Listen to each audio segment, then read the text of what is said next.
A.J. Pollock comes up big and delivers a punch and helps lift the Dodgers to a 5-2 Game 2 win. They lost Game 1, but they bounced back in Game 2. The rubber game is tonight from San Diego. We welcome you on a beautiful night in San Diego to Petco Park.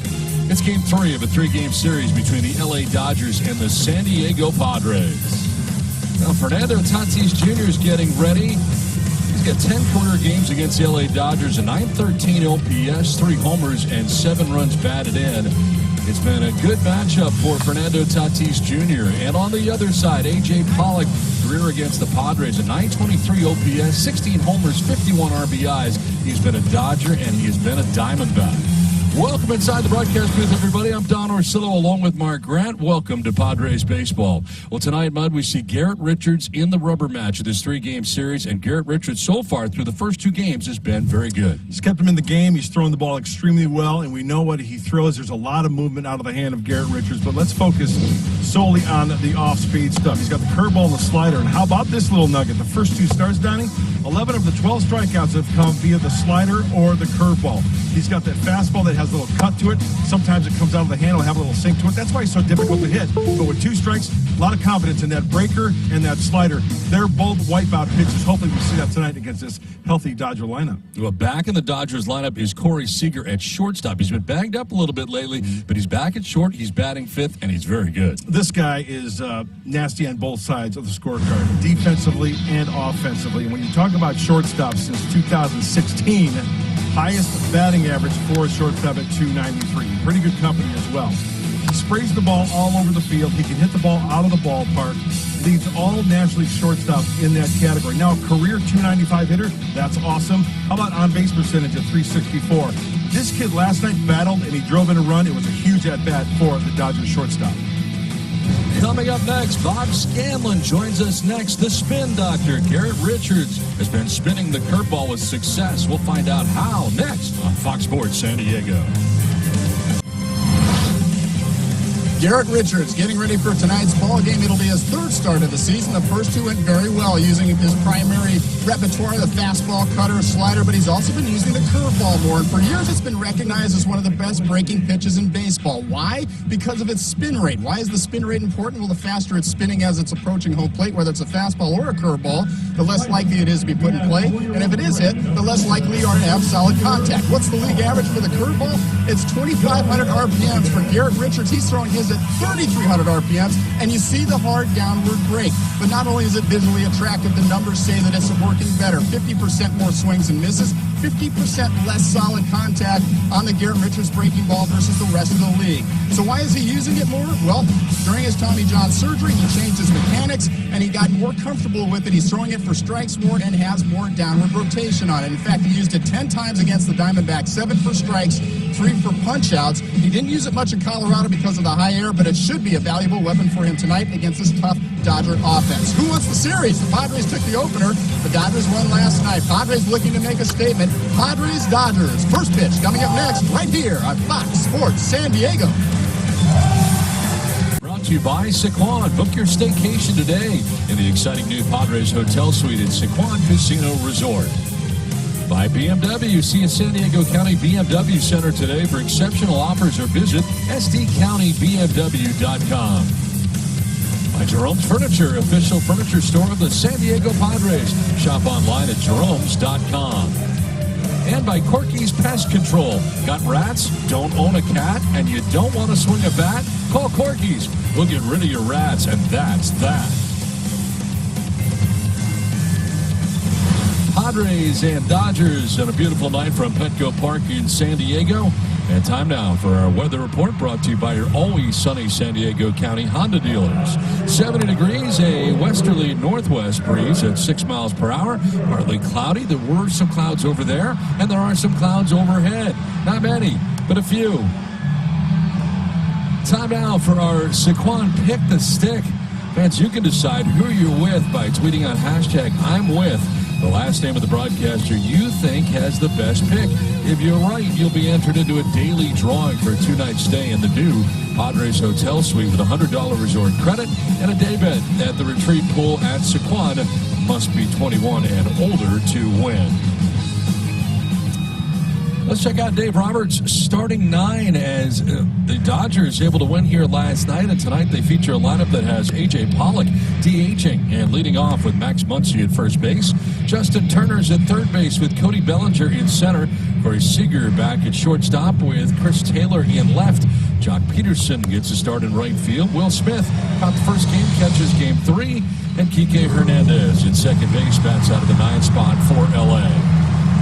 On the mound is Garrett Richards for the Padres. 32-year-old making his third start. You know, Bob Scanlon really had some good stuff about his spin rate and his breaking ball, the curveball in particular. We're going to keep an eye on that tonight because he's got the swing and miss slider as well as that nasty curveball. 10 2/3 innings pitched. Opponent's only hitting .231. And I tell you what, it's almost like we can just forget about the Tommy John surgery because he has bounced back very, very strong. And the ball's jumping out of his hand quite nicely. So here we go, game 3 of the series, and A.J. Pollock to lead it off for L.A. Came off the bench and had some big hits in last night's game. First pitch of tonight's game is in there for strike 1, and we're underway. The good gas right out of the chute for Richards at 96.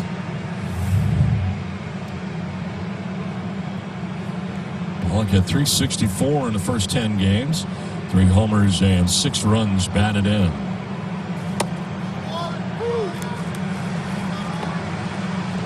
Right out of the gate, 2 good fastballs from Richards. Pretty straight. He holds it like a 4-seam grip, rather. Sometimes, you know, he throws across his body in that release point, which it's off a little bit, and he'll have some cut action to it. It's like a breaking ball coming right here. Pollock with a check swing. Did he go? No. A check with Brian Knight, first base umpire and crew chief.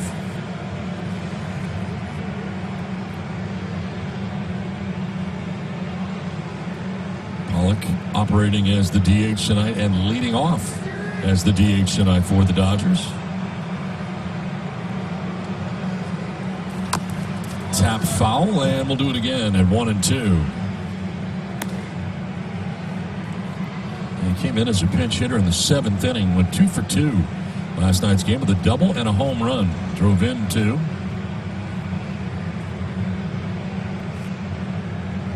He's got 4 doubles so far on the year. Time for 5th in that category in the National League. And he's always done well against the Padres, whether he be in a Diamondbacks uniform or a Dodgers uniform. And a check swing, grounder softly hit towards Tatis on the run, and the throw just in time to get the speedy A.J. Pollock. This play by Tatis, first out of the first inning. Well, he never disappoints. Fernando Tatis Jr., he is at shortstop. Manny Machado is at third base. The rest of the infield on the right side, Jurickson Profar at the Keystone. Jake Cronenworth gets to start again at first base. Behind the plate is Austin Hedges. In the outfield, left to right, Tommy Pham, Trent Grisham, and Will Myers rounds out the defense for San Diego. One down here in the first inning, and it brings up Max Muncy. Muncy, who has started at second in this series, starts at first base in tonight's game. As the Padres employ the shift on the right side, the dramatic shift. There's Machado in right. Ground ball down the first baseline to Cronenworth, who will take it to the bag himself. 2 down. Let's take a look at the keys to the game, brought to you by your San Diego County Honda dealers. Clean up the D. Last night there were a couple errors, and 8 errors for these Padres, 5 by the pitchers, 3 by the outfielders, right, collectively. And Garrett Richards continues the trend against L.A. 6 career starts, he's 2-0 down with a nice 1.78 ERA. That's over 30 innings of pitching for Garrett Richards, so keep it up against these Dodgers. 2 down in the first inning. Justin Turner crowds the plate per usual from the right side.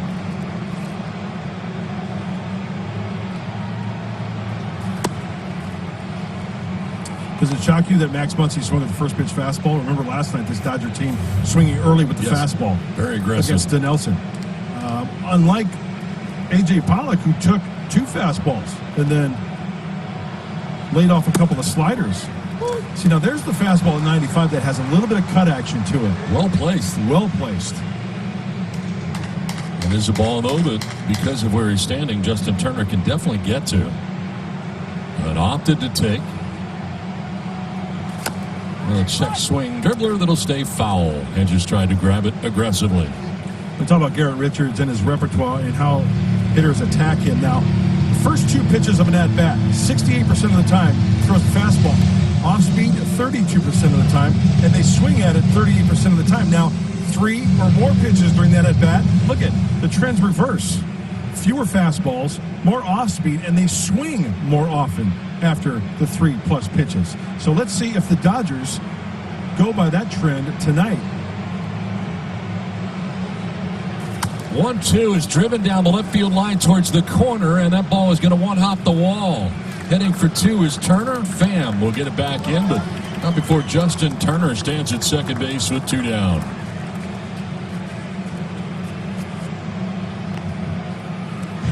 That was a 1-2 curveball, and look at it, he just didn't get it where he wanted it. And we know that Turner likes to stand on the plate. He likes middle in, even on the breaking stuff. Kind of drifts, but keeps his hands back and keeps it fair. Just a poorly located curveball out of the hand of Garrett Richards. He wanted that one down and away.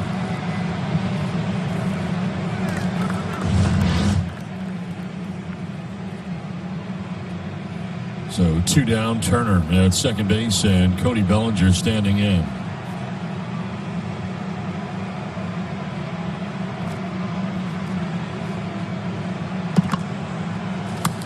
Swinging to that first pitch, aggressively fouling it off. He did get the fastball, too, at 95. Yeah, 95 and straight. I mean, Cody Bellinger, he has proven like a lot on this Dodger team. Anywhere in the strike zone with the fastball, they're going to be hacking at it. And then why not? And I think the key is for Garrett Richards is to get that location of the curveball. He got away with that. Sure, it's 2 outs, it's a double, kept it in the yard. But he can't afford to hang that pitch very often to this Dodger lineup. Just a 184 start for Bellinger so far this year has not been a typical Cody Bellinger season. Now there's an adjustment there. Even though it was a ball in the dirt, he made an adjustment. He didn't hang it.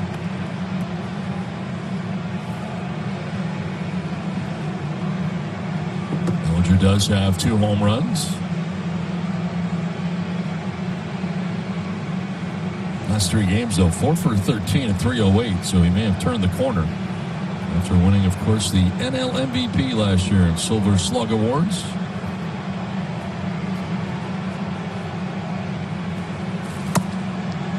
Framed by Hedges, but it's outside for ball 2.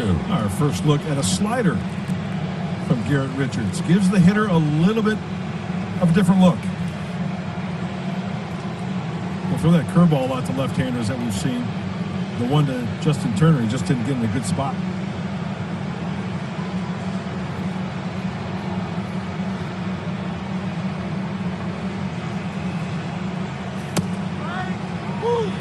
Good pitch, well placed. 2-2. Late cutting action on that 4-seam fastball as well. That's got to be tough for a guy like Austin Hedges, don't you think? Sometimes the fastball is straight, sometimes he's got that cutter. It's just the way it comes out of his hand certain times. Sometimes work around it just a little bit. Turner at second after his 2-out double. Running behind him is Tatis, keeping him relatively close to the bag at second.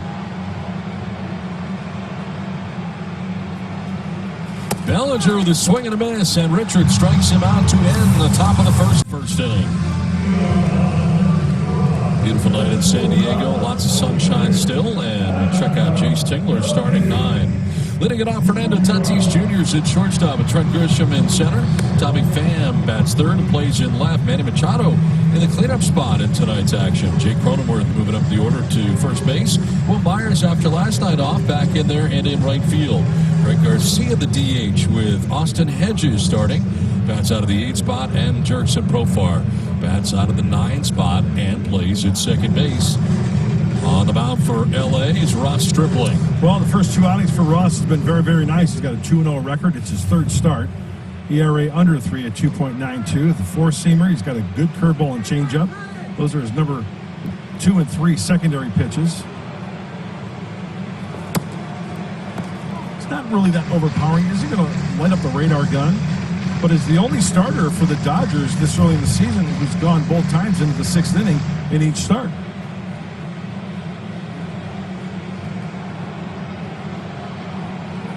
Tatis grounds it into left center field. A base hit out of the reach of Seager.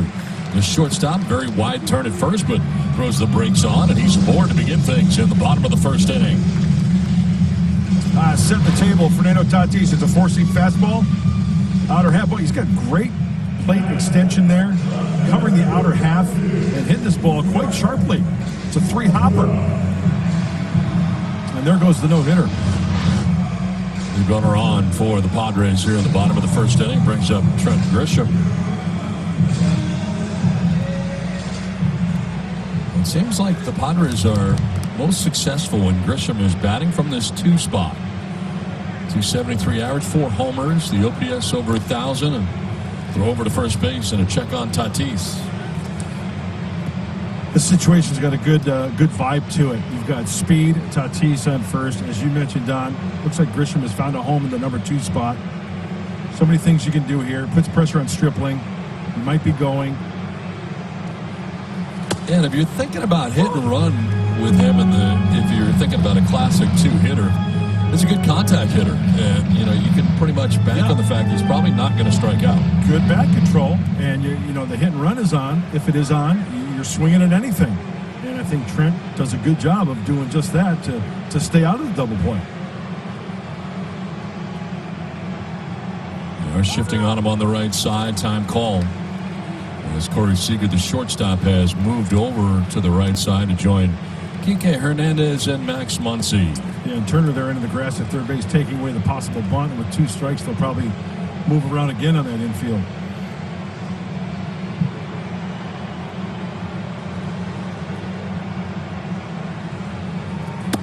In there for a strike.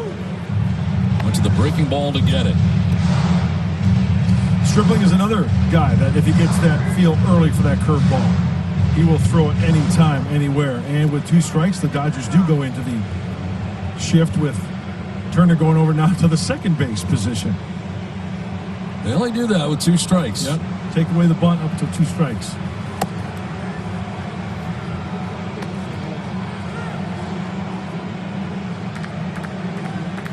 Stripling, who has worked both in the rotation and out of the pen the last couple of years for the Dodgers. And off to the 2-0 start with an ERA under 3 at 2.92. It's away, and it's 2-2.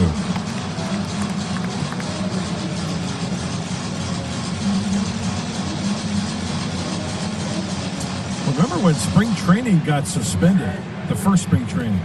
Stripling wasn't even in the plans as far as the rotation as we take a look at the Dodger defense. And then David Price opts out, and it just, in the pecking order, well, Stripling started before. Next man up as Grisham swings and misses. Throw down to first. It's close, but back safely is Tatis, and Grisham did strike out. So that's out number 1. And Tatis barely getting back there at first base. Trying to nab him was Will Smith. And that'll put it in the runners' minds later in this game that, you can't get too big of a secondary lead and then not scamper back because he will throw behind the runner. And Fernando going towards the outfield part of that first base bag safely. 1 out, 1 on, and Tommy Pham bats out of the 3 spot for San Diego tonight. Lifts one in the air to right field, sending Jock Peterson back onto the dirt of the track to make the catch in front of the wall. Tatis is tagging up, and he heads to second. He will get there aggressively. Well, Peterson kind of going backwards, and his momentum taking him backwards towards the wall. Tatis figured he could get there, and he did. In a scoring position now with 2 down. Any little piece of daylight, if that door is ajar, any type of situation, Tatis is going to take it. And you're right, Don. He was just kind of drifting back a little bit, and it doesn't really look like he caught the stand the back. Doesn't really look like he caught that ball and then wanted to really get rid of it quickly. And Fernando read it perfectly. With that speed, he's in scoring position. I don't think Peterson was expecting Tatis to take off. And he's in scoring position with 2 down, and here is Manny Machado, who had a frustrating night last night at the plate. Tonight bats in the cleanup spot for the Padres.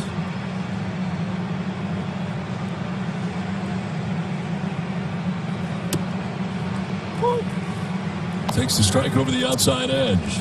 Not sure it was. 217 start for Manny. 2 homers, 7 runs batted in.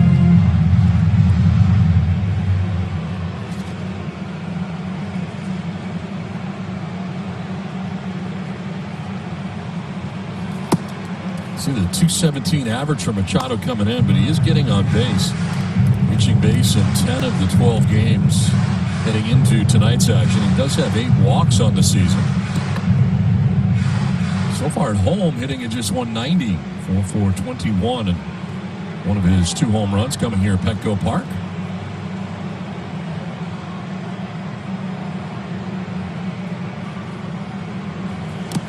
That'll bounce in for ball 1. That's another thing I think base runners tonight are going to have to keep an eye on, and we just witnessed it. With 2 strikes, Stripling likes to throw that curveball, right? Well, might be a little more aggressive with the secondary lead in case that ball does get away and you just see some daylight. That's a free 90 feet. And we know that kid right there, Fernando Tatis Jr., he'll take any base, anytime, anywhere.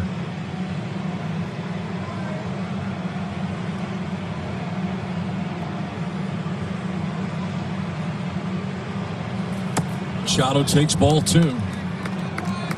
A breaking ball, and it was down low, 2-2. But with the slider that time, there's that slider he'll throw. We talked about percentages. This season, Stripling four-seamer, 50% of the time. The curveball and the changeup are his 2 pitches, which is 22% and 20%. So he likes to go to those secondary pitches more often than the slider, which is like 6%. That is strike 3. Machado knew it. Takes with him the second strikeout. Game, it's all about efficiency, and part of that is putting guys away with 2 strikes. Garrett Richards has been excellent at that. Yeah, Turner got a hit on a 2-strike pitch in the first inning, but that's been the exception more than the rule. On average, the on-base percentage against Garrett Richards has been 190 once he gets 2 strikes on guy. The challenge has been getting to those 2-strike counts. 64% of the time the league throws 2 of the first 3 pitches for strikes. For Garrett Richards, it's only been 50%. Guys, the more efficient he can be on that 1-1 pitch and getting those first 2 pitches in for strikes, obviously the deeper he's going to be able to go into the game. Don and Mud, this kind of gets back to what you guys were talking about earlier, the 1-1 pitch and the pitch selection. Let's see if Garrett can be a little bit more efficient in getting to those 2-strike counts tonight, guys. Yeah, I'm a big fan of the 2 of the first 3 over for strikes no matter how you do it. You throw a bad pitch off the plate, but they offer it, they foul it off. You are definitely in the driver's seat, as opposed to right now 2-0 against this Dodger team. You can run into some serious trouble early, especially a guy like Corey Seager. It seems like for Garrett Richards, it's kind of been the opposite of what Paddock has done so well this year, and that's get ahead. Absolutely.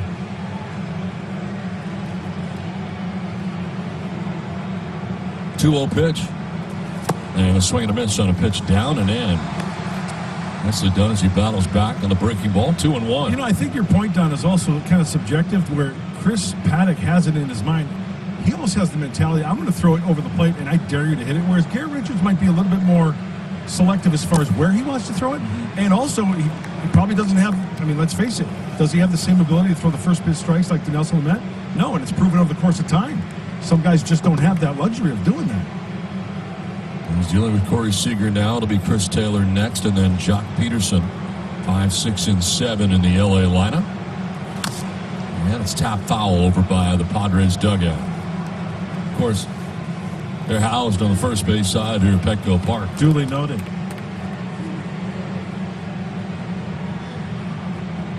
Now, Seager hits to all fields. Really does here, as indicated in our hits by direction since the start of last year. Again, what do you know? Remember that hit last night? That RBI single in the 6th inning. It was right over the shortstop's head, going with the pitch. That's why he's so good. Since 2016, highest batting average. Shortstops, we talked about that in our pregame show.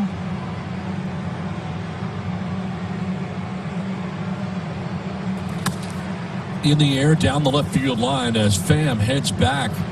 He'll have room and makes the catch for out number 1.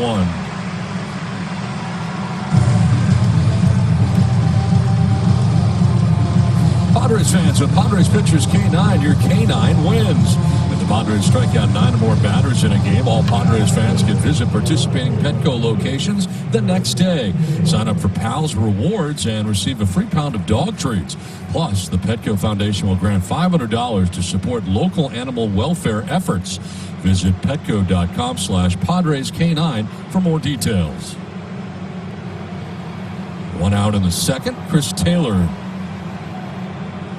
getting his first look tonight at Garrett Richards.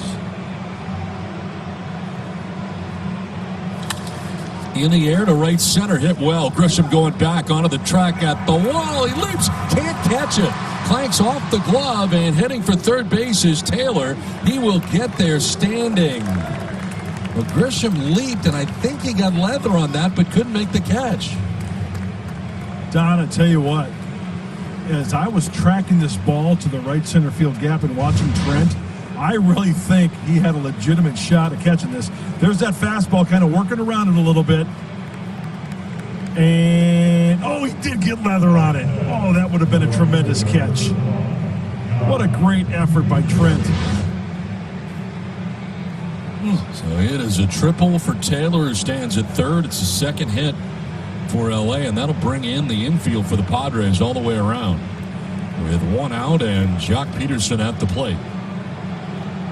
Outfield very deep. Have to respect the power of Peterson as well. Good pitch, and he starts off ahead. And 95 right down the middle. I mean, if I'm in this situation, I'm a hitter, and there's a runner at third, fewer than 2 outs, and I get a fastball right down the middle, my goodness, I'm coming out of my shoes. I think Garrett Richards may have just bought himself a couple of times to where he can throw breaking balls out of the zone.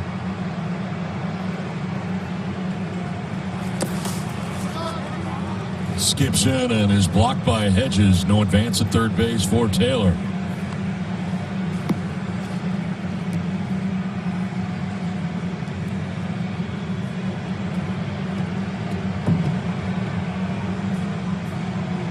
Jam here for Richards, with Taylor tripling with 1 down in the second inning.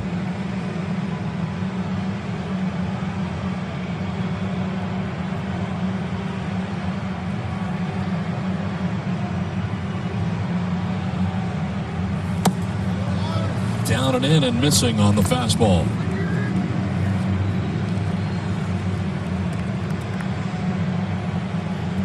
Garrett Richards, 32 years of age, born in Riverside, California.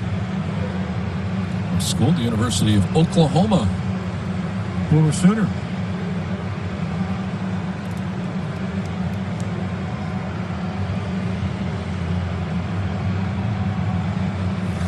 Rip foul out ahead.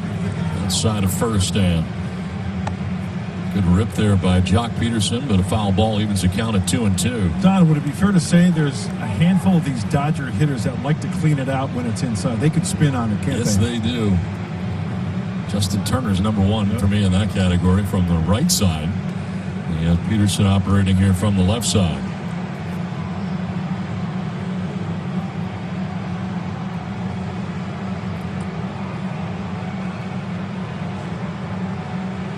Two-two pitch to Jock Peterson. In the air to left center field. Back goes Grisham, looking up, and that ball is gone. Carries right out of here. A 2-run home run. Jock Peterson puts the Dodgers on top 2-0. I'll be honest with you, I didn't think that was going to go, but it does. He got a lot more of that than I thought he did. Second home run of the year for Peterson. Told you got to respect the power. It's 2-0 L.A. You know, we talked about Corey Seager using the whole field. Jock Peterson takes this curveball and hits it with authority. There it is. But once again, look at the location. Austin wants it down and in. He got ahead with the first pitch fastball. He's in the driver's seat. But what a nice level swing on that curveball. Up in the zone, spanks it the opposite way for the home run. That's impressive.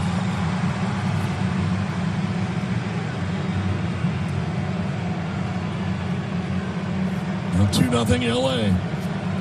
And Will Smith started game 1, starts game 3, doing the catching for the Dodgers.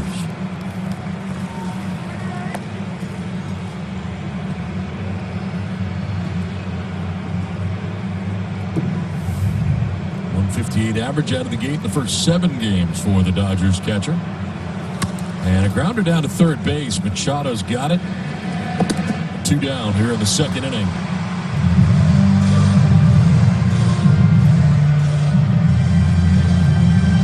So 2 away, and that'll bring up Kike Hernandez. Now it's a case of how does Garrett Richards react. Remember the other night, first pitch of the ball game, a home run. That was on Monday when Chris Paddock was on the hill. He did quite well. Kirby Yates came in, first guy. Cody Bellinger, home run, struck out the next 3. Well, if Garrett Richards can hold the Dodgers at 2 for a while, take his chances that way.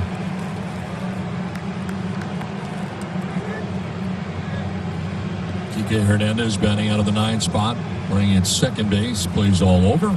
Infield, outfield, like many of the Dodgers. They can move around, as we saw last night.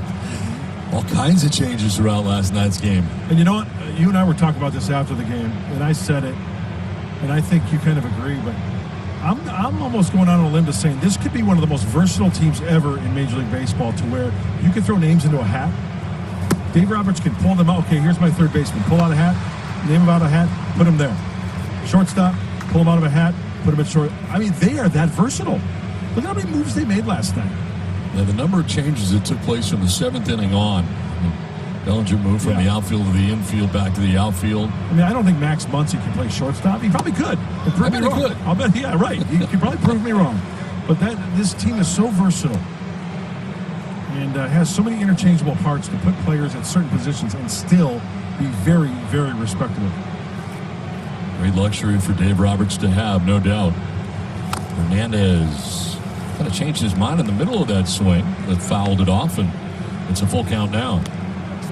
Dave also mentioned, Dave Roberts said, as the manager of the Dodgers, that what also plays into this is that players having to buy into it and agree to it, which is another hurdle sometimes managers have to deal with. But he says that guys are on board to do it. If it's all about winning, they're on board.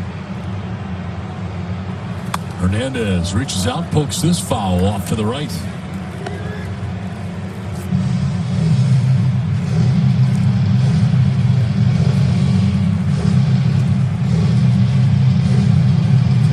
The dichotomy of the difference between teams as far as positions are concerned with the Padres. Sure, they got some movable parts, but not like the Dodgers.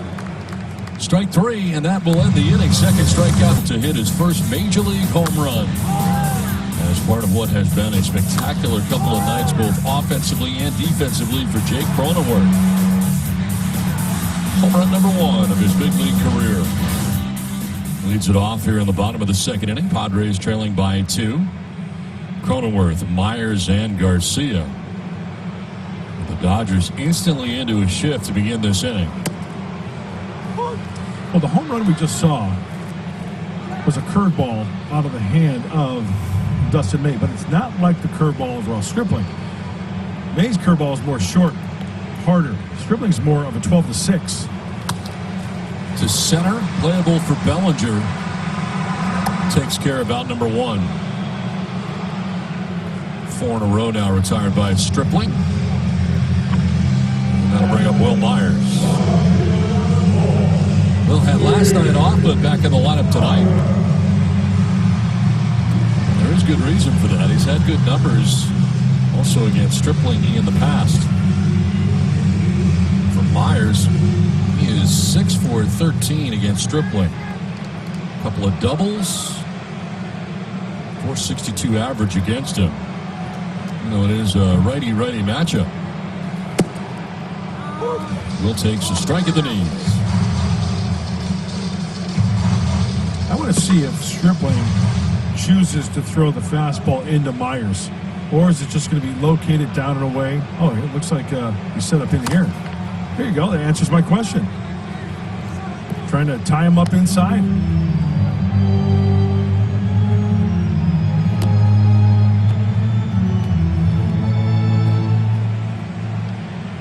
2 strikeouts in the first inning for Stripling. It's Myers now and Greg Garcia next. Myers will take strike 3. Third strikeout for Stripling. Second looking. 2 down in the inning. There's the curveball. Oh, that's a knuckle curve, and the rotation is perfect. 12-2-6. Right on the outside corner. How do you hold the knuckle curve, You know and what, what Donnie? makes it Well, work? You know what? I'm disappointed in myself. You don't know? You didn't throw No, one. I don't have a ball. Oh. Usually I carry the ball, but I haven't been able to go down to the field. But it's baseball, and he literally, with his knuckle, like puts his fingernail on the ball, and then that ball goes over that middle finger, so he doesn't have to worry about it going over the index finger, and that's how you get that tight rotation.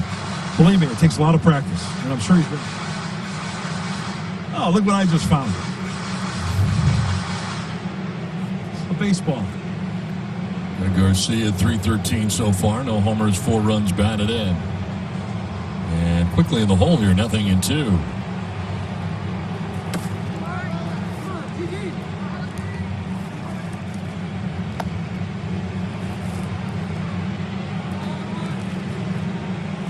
Garcia, who made a start last night at second base, back as the DH in tonight's game.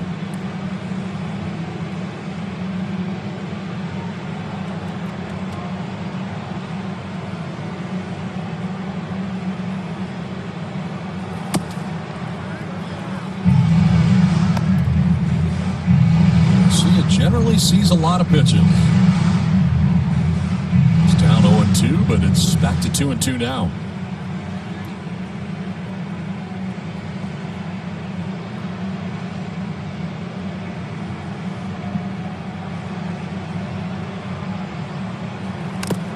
Swinging a foul keeps him at the plate here, 2-2. We just saw another knuckle curve. Traditionally speaking, a good 12-6 curveball gets all 4 seams. 1, 2, 3, 4, going in unison this way. And 12-6 if you're looking at the clock. You throw it like this here, right? Like that to get that rotation. Stripling, he gets his finger, index finger like that, and then over the middle finger like that, and bang! Great rotation off the table. It's a really good pitch. Now low, full count. So actually sticks that fingernail into the ball. Yeah. Some guys will raise that index finger off the baseball. Same type of principle. It's all a comfort thing. It's very subjective. Whatever's comfortable for you. And then there's Drew Pomerantz, who throws the knuckle curve, which actually he flicks the ball out with his index finger. He showed me how he did that once, and I'll tell you what, just looking at it, I blew out a tendon in my index finger. Payoff pitch. And Garcia strikes out looking. Thought that was ball 4 for a Valley View Casino trivia question. Garrett Richards won 15 games in 2015, tied for 6th most in the American League. The pitcher that led the AL that season was Felix Hernandez, Mark Burley, Colby Lewis, or Dallas Keuchel. Tweet us your answers by the end of the inning using hashtag Valley View Trivia. I'm going to go with D, Dallas Keuchel. All right, just for the heck of it, I'll go B, Mark Burley.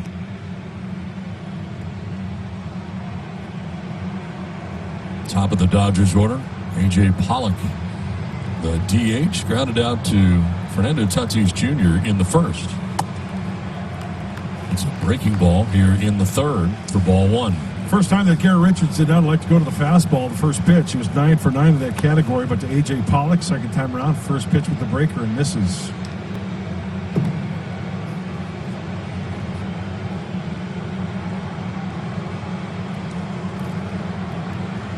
Pitch 40 for Richards.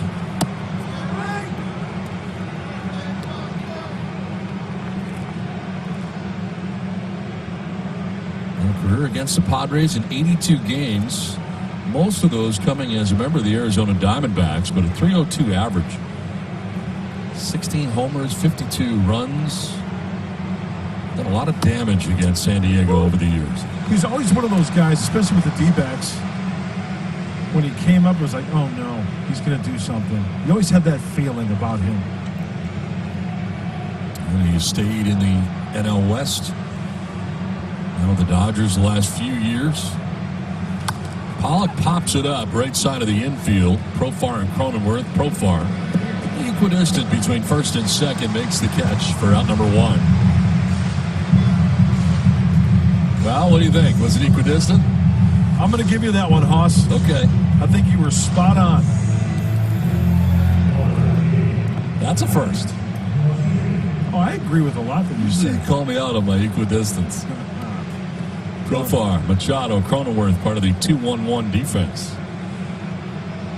A shift on the right side for Max Muncy.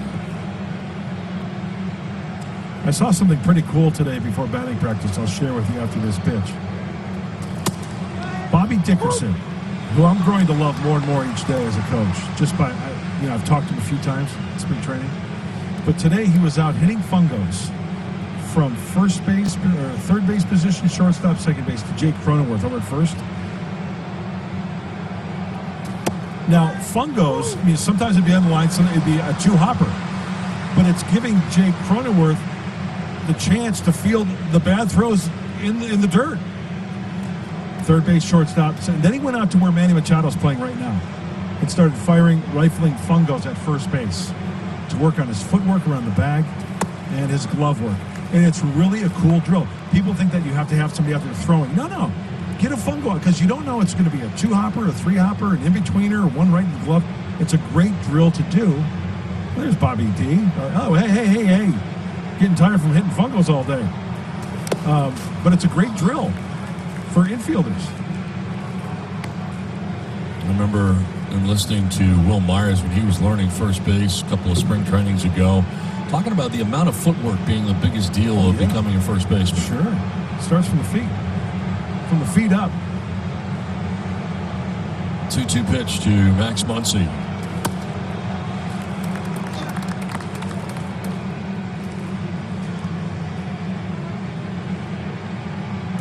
Turner next as the Dodgers bat here in the top of the third inning. Already on top of this one, 2-0.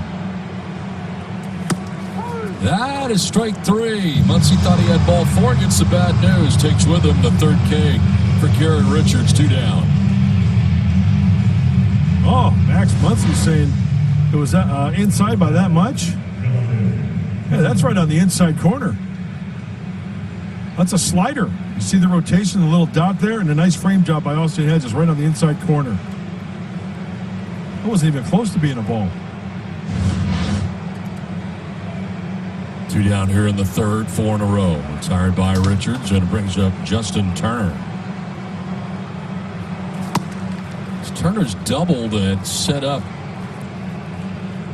Cody Bellinger, but he struck out in the first inning. Turner almost took it out of the yard, ended up getting off the wall and a hop in left. He's done some damage against the Padres over the years, too.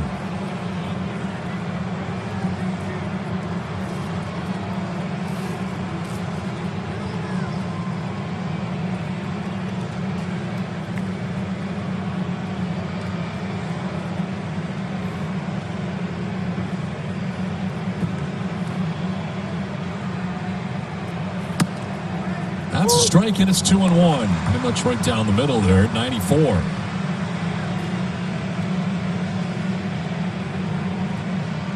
Third start for Garrett Richards. Does not have a decision yet. Carries a 3.38 ERA into tonight's game. Fouled off, 2-2.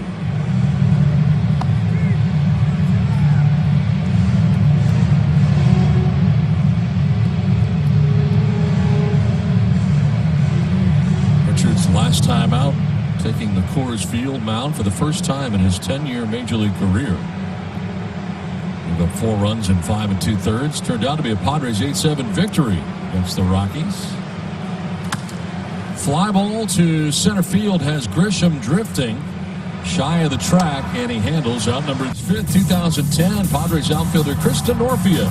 Turns a hopper over the third baseman's head into an inside-the-park home run during a Padres 5-0 win at Dodger Stadium. Snepin-Sendek down that left field line had all kinds of problems, and Denorfia comes all the way around. Some familiar faces in there. Oh, yeah. And one of the oddest inside-the-park home runs you'll probably ever see. A chopper over the third baseman's head. Yeah, most of them go to the outfield initially. Austin Hedges, a quiet start at the plate so far. He leads it off here in the third inning.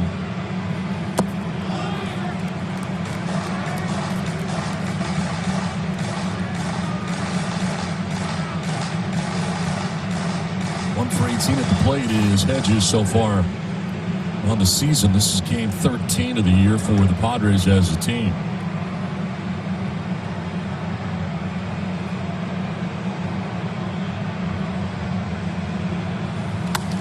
Takes it the other way nicely and just serves it into right field. A base hit for Austin Hedges starts things here in the bottom of the third inning. Nothing but off-speed stuff to Austin that at bat. No fastballs.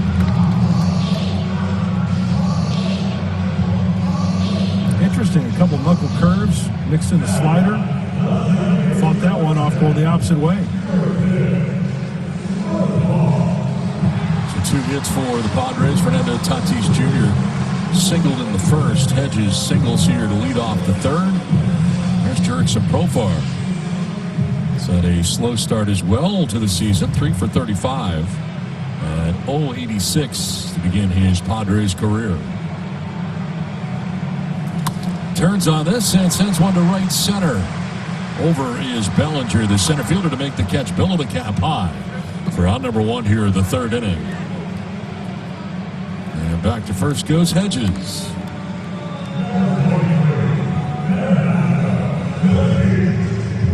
One out, one on.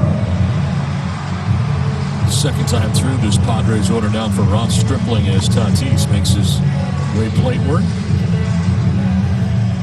A single in the first inning.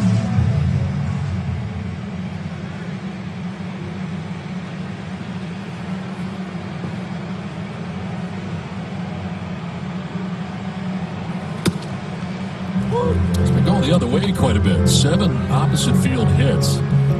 It's tied with the Mariners' Kyle Lewis and Atlanta's Dansby Swanson for the most in the majors as far as opposite field hits go. And longest streak of reaching base safely, 13 games now. That includes a single in the first. That's what makes him dangerous.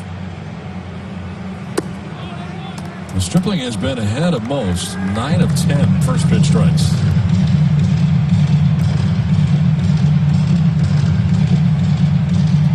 Economical? I'll take that.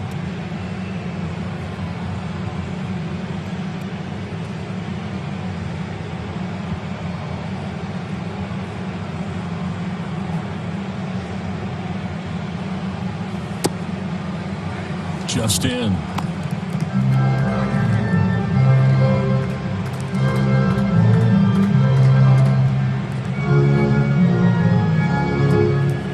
Has struck out some. At least once in all 12 games so far this season prior to tonight. And at least once in 18 straight games dating back to last year.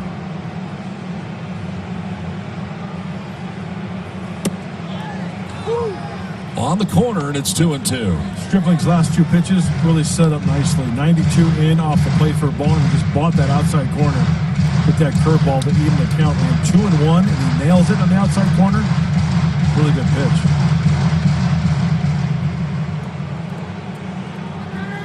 We're going to double up on the hammer right here.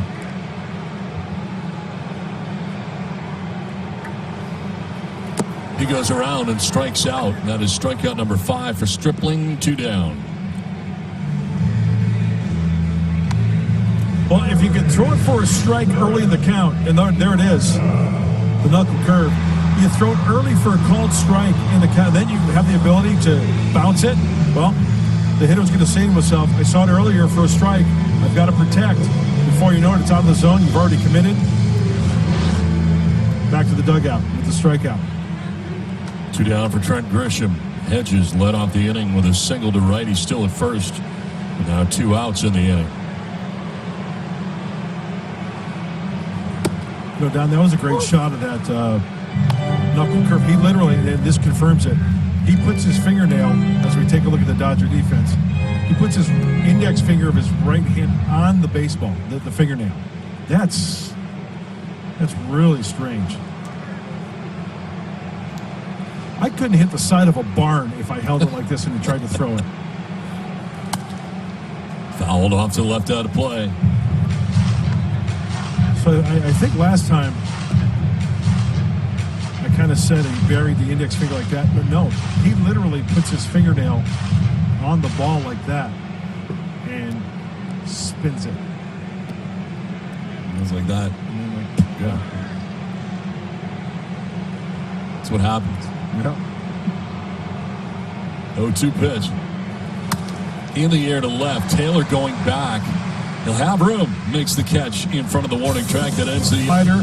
He showed him one more fastball. We know that Bellinger, there's the cut fastball. And then how did he put him away? He misses one location that's a backup slider. The intent on that slider was to go down and in to get that break. But when a pitcher leaves a slider up and away or down, it kind of backs up on him a little bit. And it worked to the benefit of Garrett Richards. That's actually a nice pitch to get Cody Bellinger. Not by design. It just wasn't released right out in front. And it worked for him. Bellinger, a strikeout victim, as you just saw in the first. One of 3 Ks for Richards. Lines this down the right field line, foul.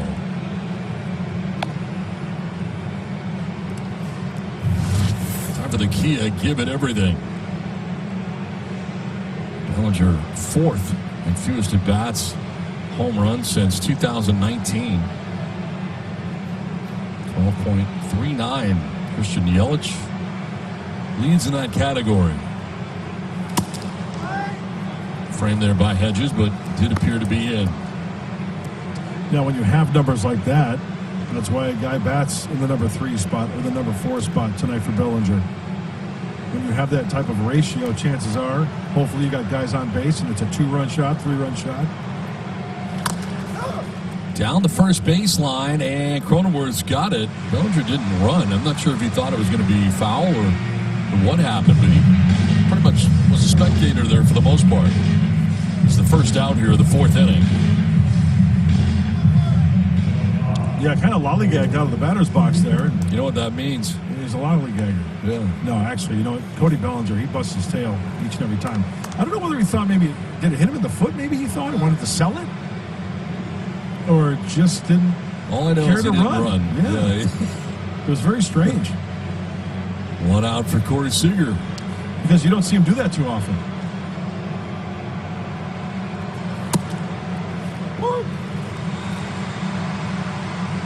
Seager flied out to the left fielder Tommy Pham in the 2nd inning, 0 for 1.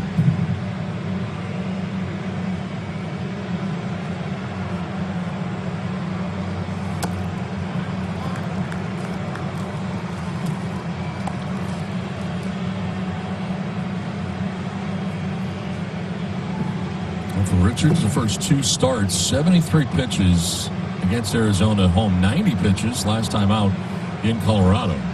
Here is pitch 60 of start number 3. And he falls behind 2-1.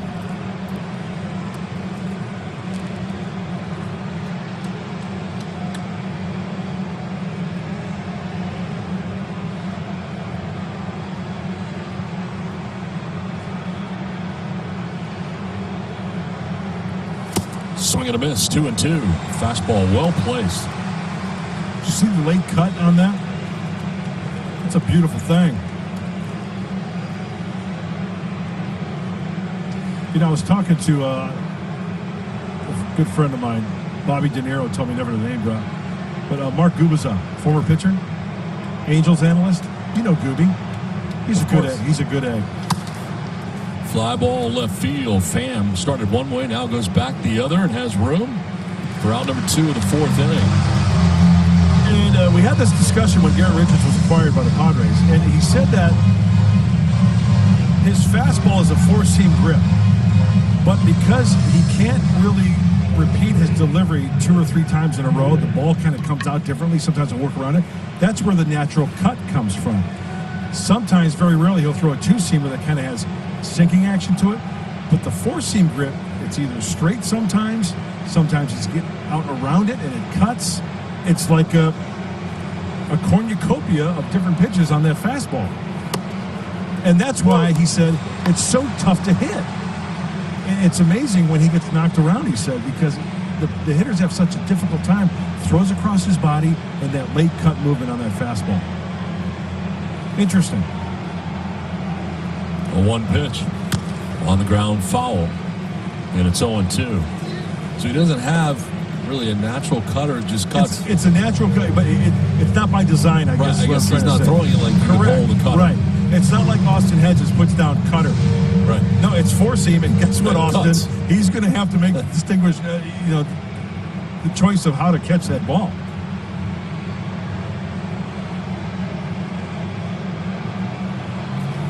It'll bounce in. I don't think I didn't hear the name dropping of Bobby De Niro mixed in there.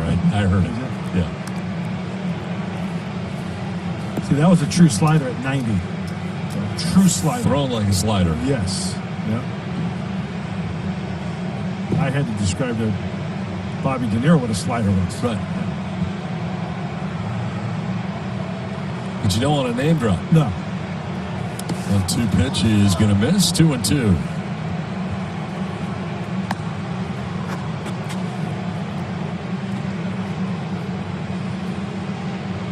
So we had him 0-2.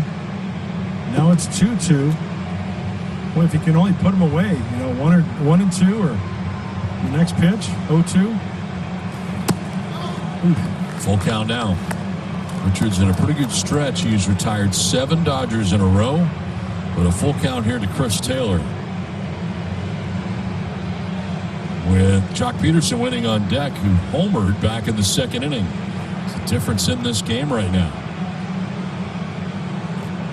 And a swing and a miss. Needed that. He strikes him out. 4th K for Richards, who's retired 8 in a row. As we head to the bottom of the 4th inning, well, T-Mobile is your ticket to the game with America's largest 5G network.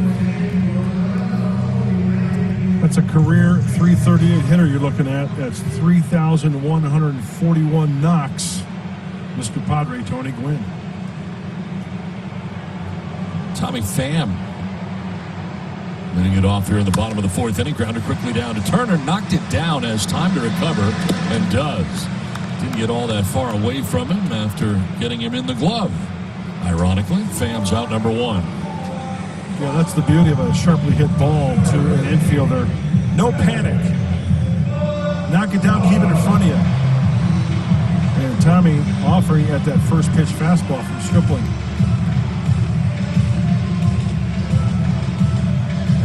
One out, 4 in a row. Retired now by Stripling, and brings up Manny Machado. He is one of the 5 Stripling strikeouts. He went looking in the first inning.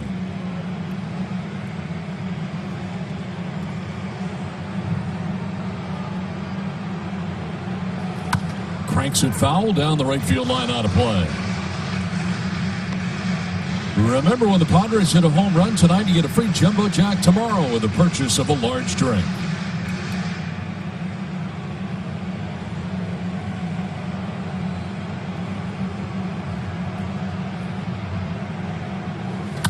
Line to center field. Bellinger will get there. It was hit so hard it hung up long enough for Bellinger to scamper in and make the catch for out number 2. 2 hard hit balls off of Stripling and 2 quick outs for San Diego. A couple of hang rhythms. That's going to happen. That's a fastball. Manny did everything right. But Bellinger, being the athlete he is, gets a good read on it and squeezes it for the out. 2 outs here in the 4th inning, 5 in a row. Retired by Ross Stripling, and here's Jake Cronenworth. Flied out to center in the 2nd inning. 109 miles an hour off the bat of Manny Machado on that one, Donnie. He hit it hard. Yes, he did.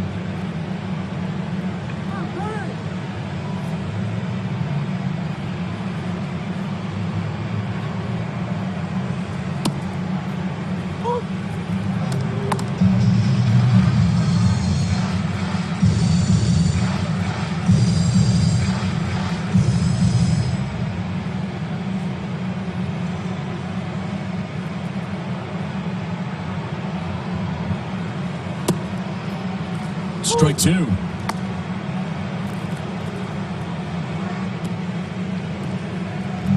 First career home run last night. 4th inning off Dustin May.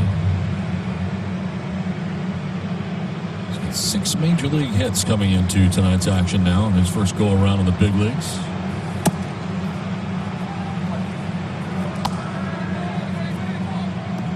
So what do you look for here after you're seeing hammer, fastball at 94 up and out of the zone? You see the speed range, 77 to 95, and it's a big differential.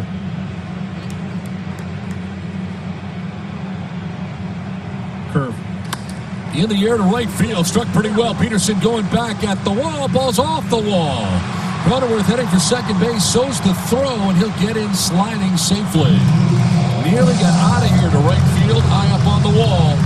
And Cronenworth's got himself a double with 2 down. You think the ball is not traveling as well? I've seen some balls. You've seen some balls really squared up. This ball is smoked. I thought this ball had a chance. Maybe it just wasn't high enough. Off the top of the wall. Good hustle by Jake. The old pop-up. See, does he try the old pop-up slide here? Feet first. Oh, he got a piece of somebody there at second base. Kike Hernandez, who he just apologized to. Yeah.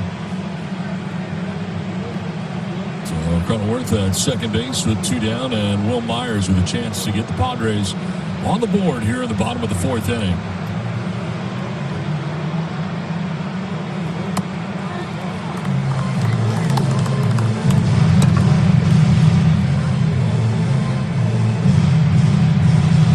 Runners in scoring position this year, Will at 273.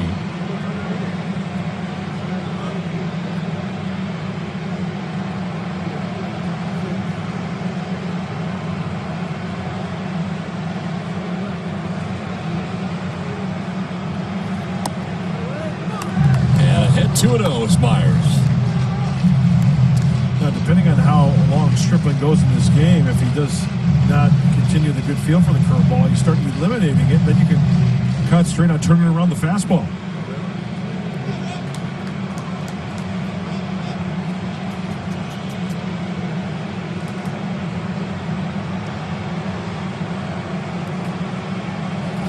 Oh, that was the one, Donnie. 2-0, fastball middle lane, and Will missed it.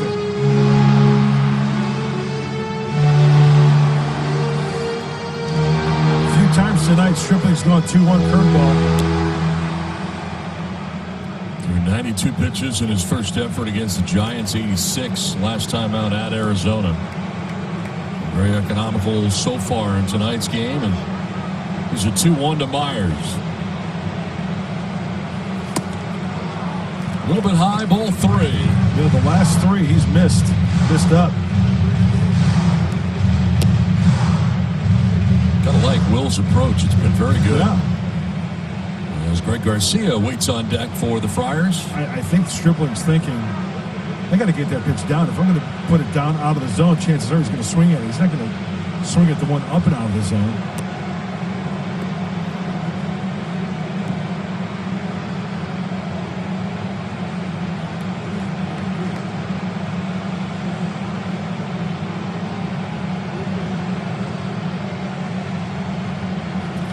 Myers pops it up. Shallow center. Hernandez, the second baseman, is going to give way to Bellinger, the center fielder, and it ends the 4th. It's powered by Google Cloud, and the home run by Jock Peterson, 107.1 miles per hour, headed out to left center field at 418 feet away. There's a difference in the game. It was in the second inning with Chris Taylor at third. This 2-run shot, and the Dodgers lead it 2-0 into the 5th. See the reaction of Richards there? He knew. Oh, yeah. Oh, you'll notice as soon as you release it, it's not in the spot you want it. Not a good feeling. And Peterson's second look at Richards. Here Richards comes into this inning having retired 8 Dodgers in a row. Most home runs versus the Padres since the beginning of 2018. Max Muncy and Charlie Blackmon. I'm shocked anybody is tied with Charlie Blackmon. I have Charlie Blackmon having more home runs than any other human being against the Padres. It seems that way, and it seems like he's up every inning. But this time around, the second time around now, he started off with a slider going soft to Jock Peterson. That's amazing.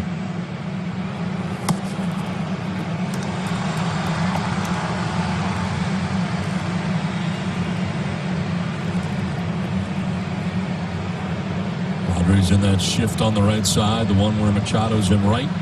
Will Smith, catcher for the Dodgers, waits on deck. Then Kike Hernandez. There is the shift. Going the other way in the outfield.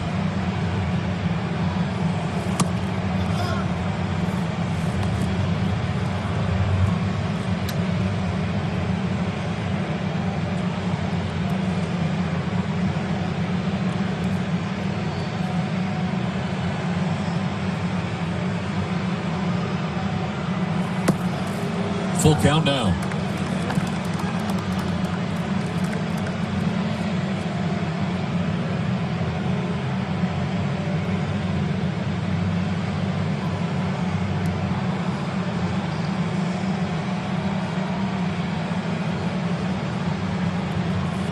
Bounces in, and that's ball 4. Leadoff walk for Jock Peterson and the Dodgers. Starts things here in the 5th inning. That's only the first walk of the night, allowed by Richards. Time to grab an answer to our Valley View Casino trivia question. Garrett Richards won 15 games in 2015, tied for 6th most in the American League. The pitcher that led the AL that season was Dallas Keuchel. 20 wins for the Houston Astros. Good guess, Donnie. Congratulations. Thank you. Will Smith grounded out to third base in the 2nd inning. Need another grounder right here. That'll get away off the glove there of Hedges. Ends up behind him, and certainly far enough for Peterson. Jumps up into scoring position.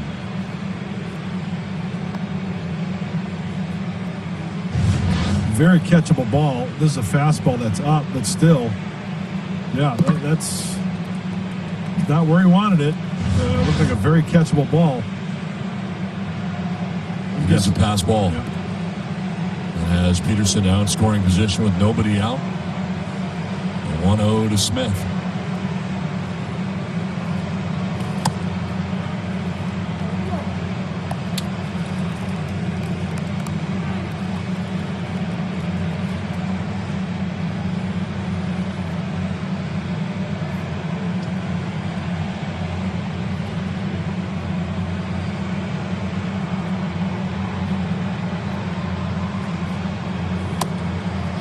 Straight call.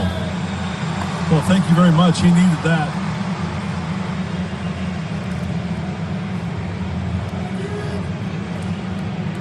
See if Garrett can get a ground ball to the left side and keep the ball in front of the runner, keeping that runner, Jock Peterson, at second base. The infield is playing a little bit on the pull side on that left side of the infield. In there for strike 2. Battles back. 2-2. Some bouncing around right now in the Padres bullpen for the first time tonight. 78 pitches for Richards.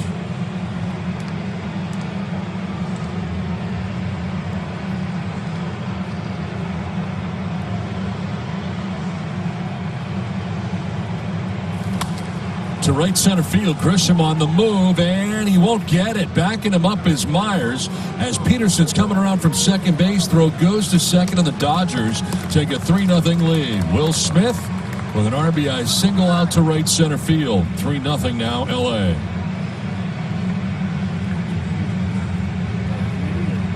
Well, it was the breaking ball again, and it was poorly located. And anytime you leave a breaking ball up in the zone, first of all, it's going to speed up the bat of the hitter and also enables him to take the ball where it's pitched, and that's exactly what happened. Looked like a high slider. And it doesn't surprise me, Trent Grisham trying to lay out, and a nice job Will Myers backing him up and keeping Will Smith at first base, who does not have blazing speed. All right, Rothschild just out talking to Garrett Richards, and Kike Hernandez coming up here. Still nobody out as Luis Perdomo is warming in the Padres pen. The first action we've seen for either side in the pen.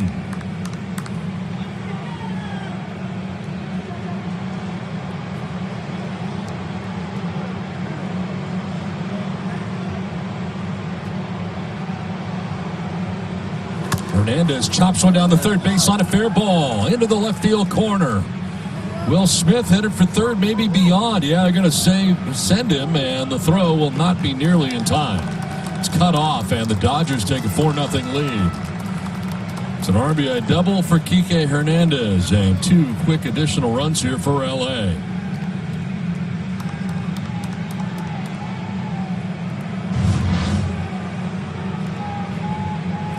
Big hop. Oh, well out of the reach of Manny. And getting the green light from Dino Ebell, the third base coach, scoring easily. And once again, still nobody out. You just don't want the wheels to come off this early. Hernandez now at second base. The order turns over. A.J. Pollock for the third time in tonight's game. He's got 2 for 8 in the series, 0 for 2 in tonight's game.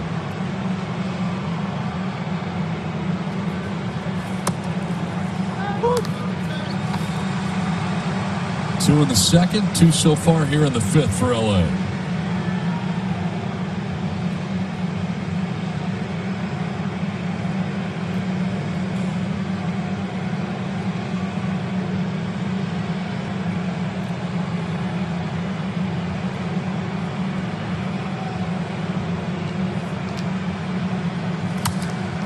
In the air to center field. Grisham actually started back. Now he comes in, and that ball will be caught by Profar. No. It dropped. Oh, he made the catch. He had his back to us, and he made the over-the-shoulder grab. So Profar makes it. He realized that Grisham was in trouble because Grisham initially started back. This is an unbelievable catch. You talk about picking up one of your teammates. Don, you're absolutely right. Because as soon as that ball was up, I looked at Trent Grisham, and he held his ground and moved back a little bit. And then he had to hustle in. But Profar, my goodness, name and number to the infield, making a basket catch. That's huge. Able to hold on to the baseball, and no advance for Hernandez at second base, 1 down. And Max Muncy.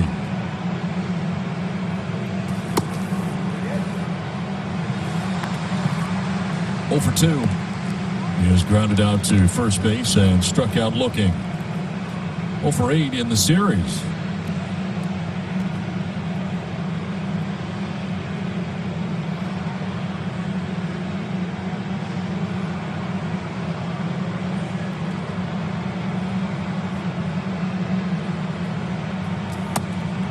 You know, this is why you have to be concerned with the 4-0 lead for Los Angeles. A couple of things. Stripling, each of the first 2 times out, he's gone into the 6th inning. And, Don, we saw it firsthand, this Dodger bullpen. Pretty good. Tough to get to. Yeah, trying and setting up Kenley Jansen in last night's game. And you got Baez down there. Yep. Gratterall, Ferguson's throwing well. Joe Kelly. Stripling through 4 has thrown 50 pitches.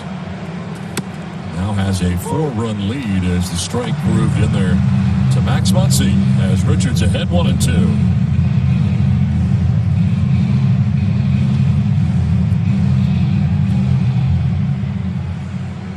Justin Turner on deck.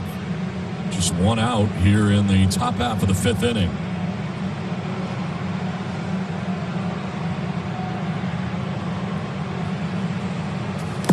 In the dirt, but collected by Austin Hedges. Nicely blocking.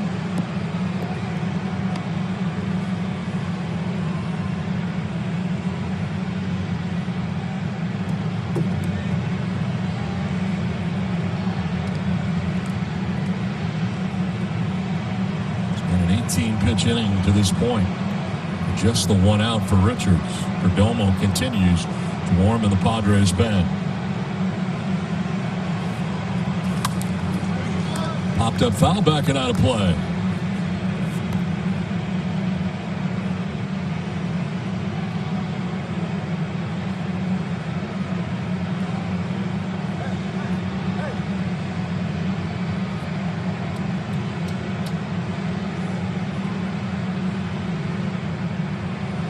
Going over some signs with Austin Hedges, checking his notes and his cap.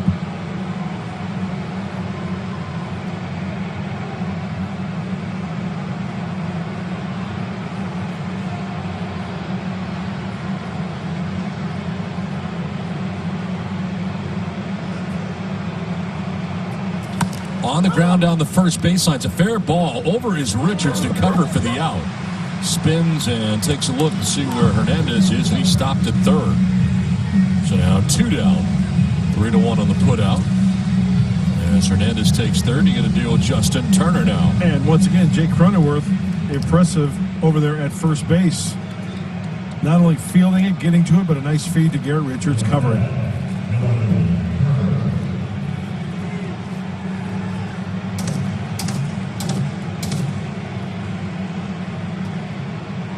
batting average since 2017. And Turner 4th in that category. And now his 7th year in LA. Prior to being a Dodger, he was a Met and an Oriole.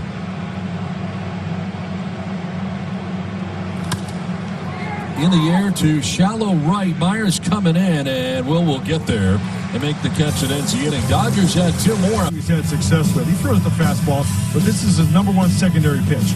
He comes from that arm slot right over the top, enabling him to get that 12-6 curveball rotation. And this is a good one right here to Tatis Jr. with 2 strikes, enabling him to go. Check the swing, but he did go. But he throws it early in the count, and then he can manipulate that pitch lower in the strike zone, even out of the strike zone, to get the swing and miss. And when you talk about pitch usage, yes, the fastball curveball, we saw it tonight. We've seen it tonight quite a bit. Fouled off down the left field line out of play. Greg Garcia leading it off for the Padres here in the home half of the 5th. And the big, tall right-hander, Bob Scanlon, he is witnessing this curveball that Ross Stripling possesses. What do you think, Scan? Yeah, Bud, I think he broke it down very well. Obviously, he's got great 12-6 rotation on it, but a couple of things. First of all, he throws it for a strike, so as a hitter, you can't check it off. Number 2, he's been setting it up excellently, like you mentioned, with the fastball. 9 times tonight, he's gone fastball, then to the curveball combination. So he shows you the fastball upstairs to set up the breaking ball. And the final thing is, guys, he doesn't throw it back-to-back. He's only done that to 2 batters. That was to Austin Hedges and to Jake Cronenworth. Other than that, he shows it to you once, and then he sets it up again with another fastball. It's been very effective, guys. All right, Scan, thanks very much. A 1-1 pitch is grounded foul. Seems to be mixing it up very well. Is now with 2 strikes to the batter. Turner, third baseman for the Dodgers, moves over to the right side as part of a new look shift. It's Garcia, Hedges, and Profar to bat in the inning. With Turner, Hernandez, and Muncy making up that shift on the right side. That is strike 3, and Garcia is frozen. 6th strikeout for Stripling.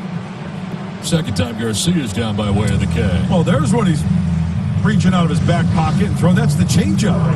The changeup at 85. Boy, when you're seeing fastballs and a lot of curveballs and maybe mixing the slider, then you see the old combio. Yeah, that'll get you. That'll freeze you. Austin Hedges now with 1 down has one of the 3 Padres hits collected off Ross Stripling. This was a single to right in the 3rd inning. Bats with 1 out. The base is empty now in the 5th.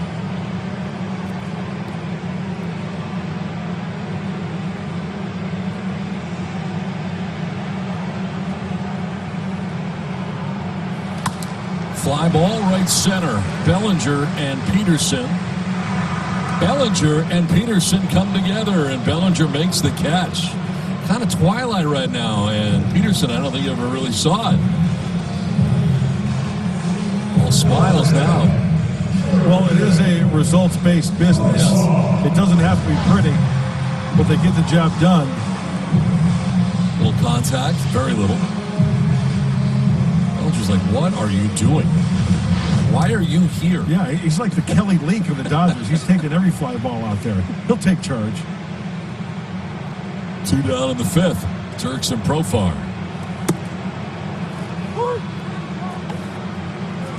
I sometimes ask that question. Why are you here?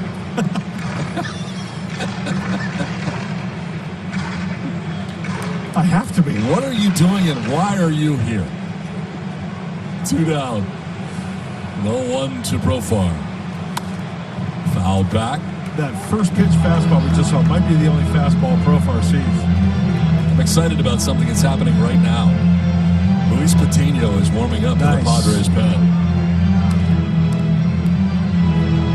Should be excited.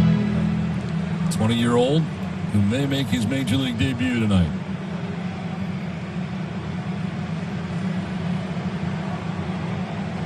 Oh-2. Very high. Well, there's a fastball for show. Like Bob was talking about, the fastball up in the zone. Does he counter with the curveball now? Down in the zone? Stay tuned. Pitch 60 for Stripling on the night.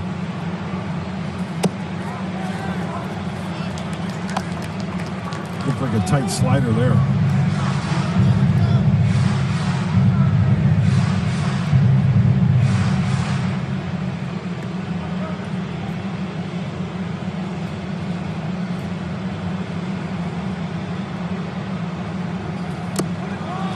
Ball 3, full count.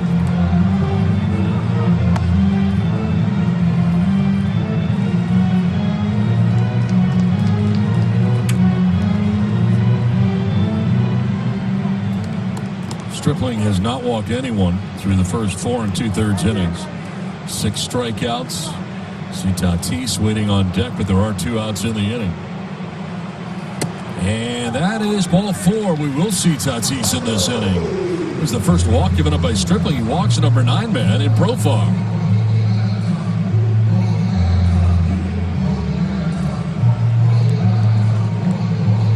Tatis about to see Stripling for the 3rd time in this game, and generally things have gone well for him. So he started 3rd time in a game. OPS of over 1,000. Well, he's such a talented athlete, and he's a good hitter. We know that. And, when you see, he's pretty much seen all of his pitches as well. So the 3rd time around, maybe he looks in a certain area, certain count, and then he gets it and goes to Hackett. Now, with those numbers, if Stripling knows those numbers, I'm guessing he starts him off with the old curveball.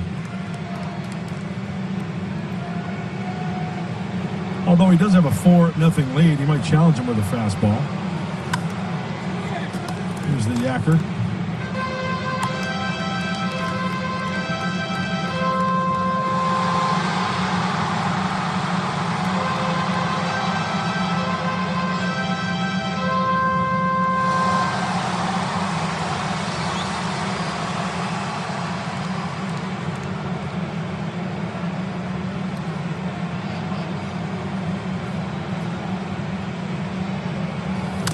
Fouled off, and it jumps ahead of Tatis. 0-2. Baseball is back. The MLB app is the only place to get all your baseball action, in-game video highlights, live pitch-by-pitch, breaking news, player updates, stat leaderboards, standings, and much more. Download the MLB app today, the #1 app for live baseball.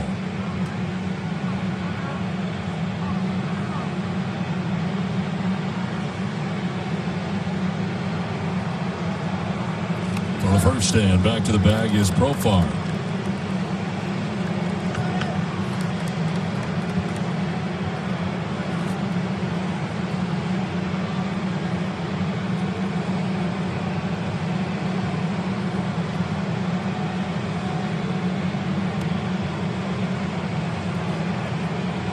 Runner goes, and Tatis swings away and dribbles one foul over by the Dodgers side of things.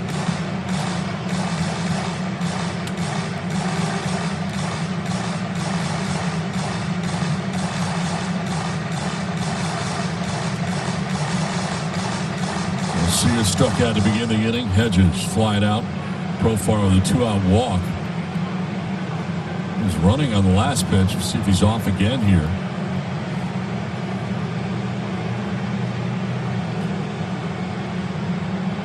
He is not. And Tatis drives one to deep left field. He drives one to the moon. High, deep, and very gone. Fernando Tatis Jr. with a 2-run shot as the Padres on the board.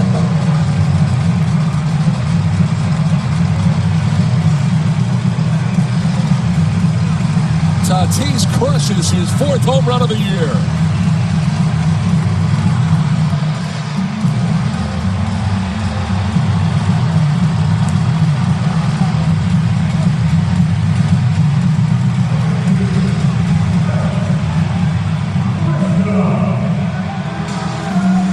We talked about Fernando Tatis Jr. and his 3rd time through off a starter.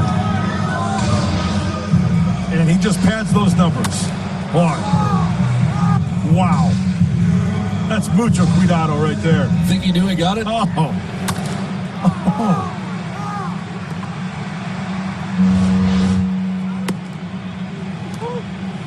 Now Trent Grisham.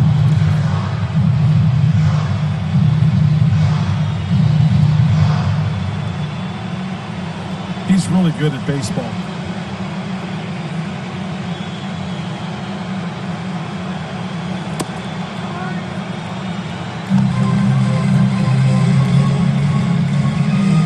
Grisham's 0 for 2. And struck out swinging, flying out to left field.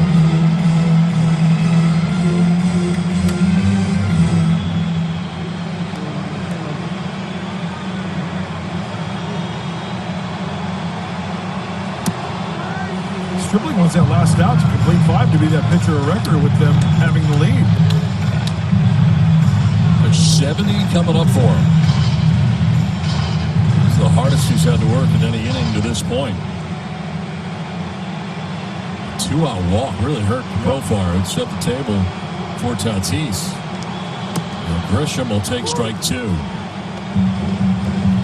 So with that second strike, Turner moving to the right side of the infield for the shift.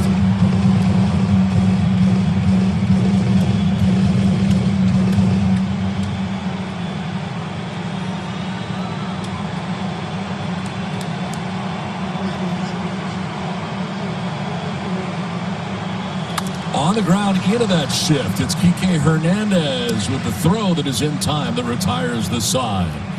But for Fernando Tatis Jr., his 4th home run of the year is a 2-run shot, gets the Padres on the board. Diego, the Dodgers have a 4-2 lead as we head into the 6th inning and the Major League debut for 20-year-old Luis Patino. Oh, we've been hearing a lot about him. I'm excited, as you are, Don. 20 years old from Barranquilla, Colombia. 2019, Lake Elsinore and Amarillo. 11.7 strikeouts per 9 innings pitched. And going this year ranked 27th. Baseball America. His prospects. How about this? First guy's got a face in the big leagues, Cody Bellinger. Hey, why not? Face one of the better ones. It's a great story. Last season in the minors, 19 starts, 123 strikeouts at 94 and 2/3 innings pitched. It was 98 for you, and down by the shoe tops has him dancing out of the way. Converted shortstop, loves to play soccer. He was signed by scout Chris Kemp. One of the nicest kids you will ever meet.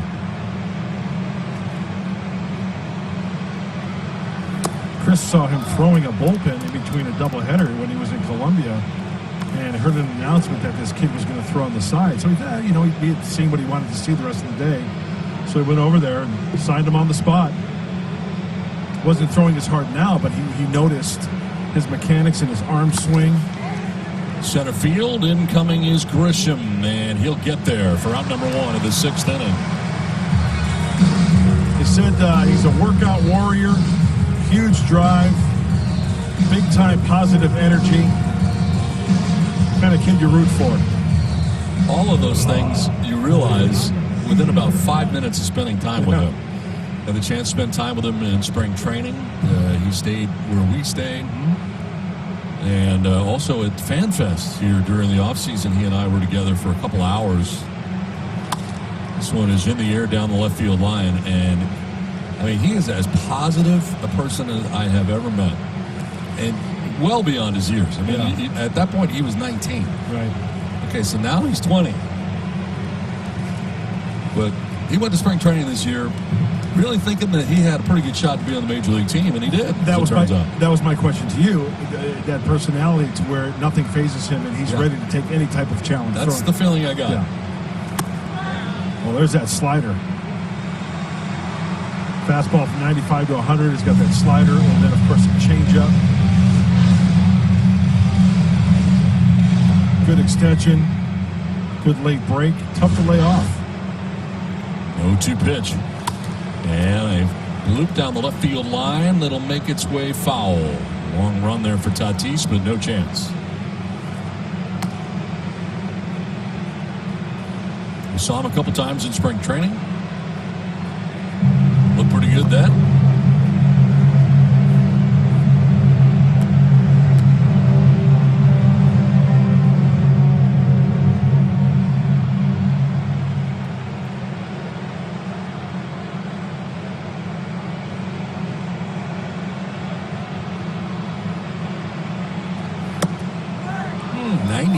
And just off the outside edge. You know, it's been a weird year for major leaguers, but even more strange for minor leaguers. Got that right. No minor leagues. This is up the middle. Will find its way to center field. A 1-out single for Seager. His third plate appearance, first against Patino, and he's got a base hit. Well, he's going to find out quickly that these big league hitters, and he's just faced 2 of them, bona fide big leaguers, they love the fastball if it's straight. It's all about locating it and then throwing that slider just off the plate to entice them to take either a bad hack or a weak result. It's Chris Taylor, triple, run scored in the second, where he struck out swinging in the 4th inning, 1 for 2.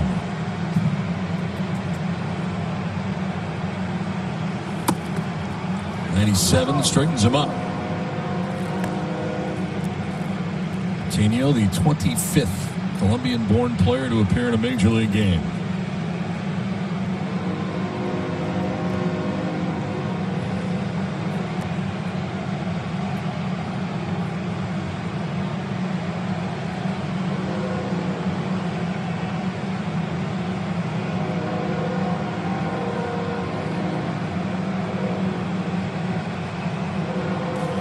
Become quite close with the other huge pitching prospect the Padres have, and Mackenzie Gore. And you kind of wondered when we watched him in spring training who would get here first. Yeah. It's Patino.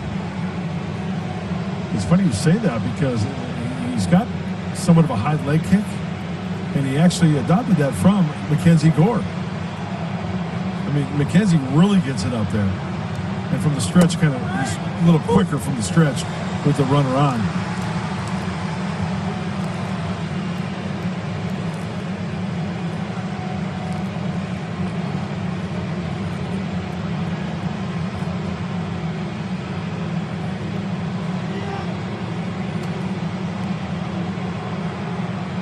You know, it's just a shame that Luis can't be, experiencing this with a packed house and the electricity of the fans here at Petco Park.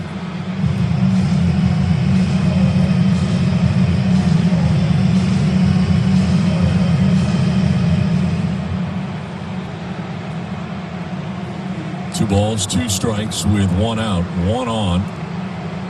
Here in the 6th inning, trying to preserve what is a 2-run deficit right now for the Padres. Keep it right where it is. On the ground left side and under the glove of Machado into left field. A base hit for Taylor. Looks like that may turn into a double play, but instead it gets through.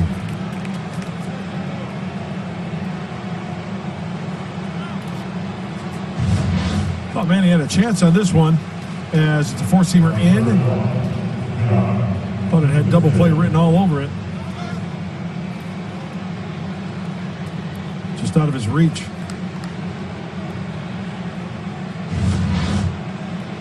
Thought he was going to die for that one.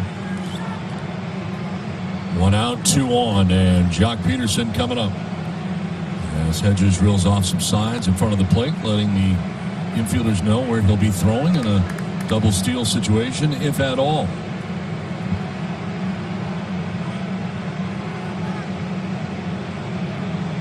Seager at second, Taylor at first. 1 out in the Dodgers' 6th inning. Pours the 98-mile-an-hour fastball in there for strike 1 to Peterson. Yeah, you get a real feel for a major league lineup when you face the Dodgers. Oh, yeah. What a way to break in. Just doesn't seem to get any easier. Each hitter.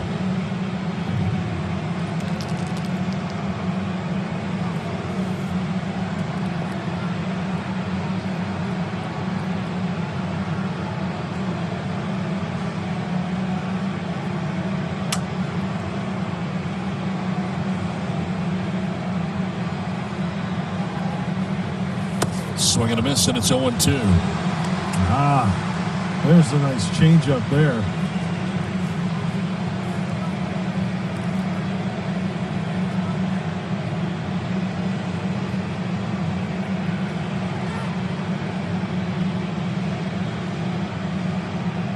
Will Smith, the catcher, waiting on deck. Padres have just cut the Dodgers' lead to 2 runs. 0-2. Just missed. 1-2. You know what else he's going to probably discover, Don, and pitching in the lower classifications in Double-A last year, like a pitch like that we just saw with 2 strikes. I would say in the minor leagues, majority of the time, this guy's going to swing and miss at that pitch. It's a whole different story up here at the big leagues.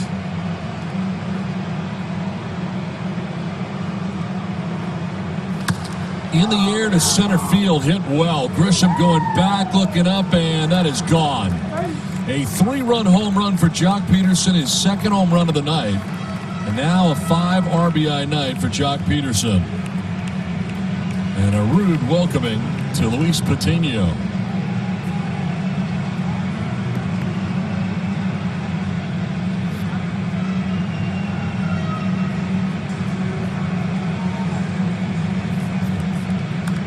Not bad for number 7 in the order tonight, as Don just mentioned. And as I mentioned earlier, big leaguers, it could be 100, it could be 90. If it's straight, they're going to turn it around. There's a 4-seam fastball, straight as a string, middle in, drops the head.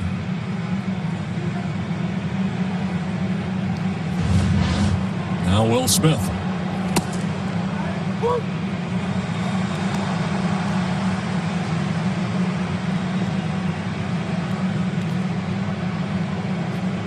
Down to third in the second, single to drive in a run in the fifth, and now pops it up. Left side of the infield, Tatis coming in onto the grass to make the catch for out number 2. You see how nice and easy that swing was from Peterson? Recognizing it, not over swinging, you're just barreling it up. 2 down for Kike Hernandez. Strikeout victim in the second, and then he doubled to drive in a run in the fifth. This one has changed pretty quickly. Padres back in it again, 2 runs down. Now they trail by 5. Yep. Out of slam range.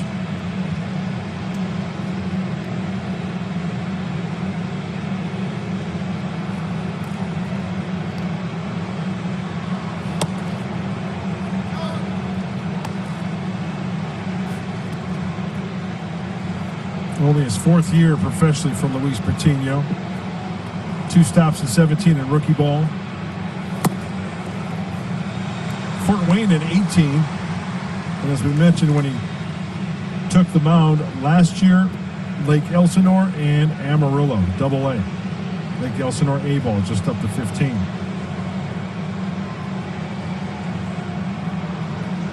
Swing and a miss, and he strikes out Kike Hernandez. But a 3-run home run for Jock by Petco, official pet coach of the Padres. By Jack in the Box, it's time to cheer on your Padres because we want burgers. And by Hyundai, bring on the epic summer savings now at the Hyundai Epic Summer Sales Event. Betty Lawrence, Helen Hughes from Escondido. Padres at home. Love the Padres at home photos. Send them in. Let us know what you're doing. I love homemade signs too, by the way. It takes a lot of work. It does. Yeah. You got to get the materials. You got to sit down and think about what you're going to draw up. It's from the heart. Tommy Pham leading it off here against Ross Stripling. Stripling now with a 5-run advantage with which to work.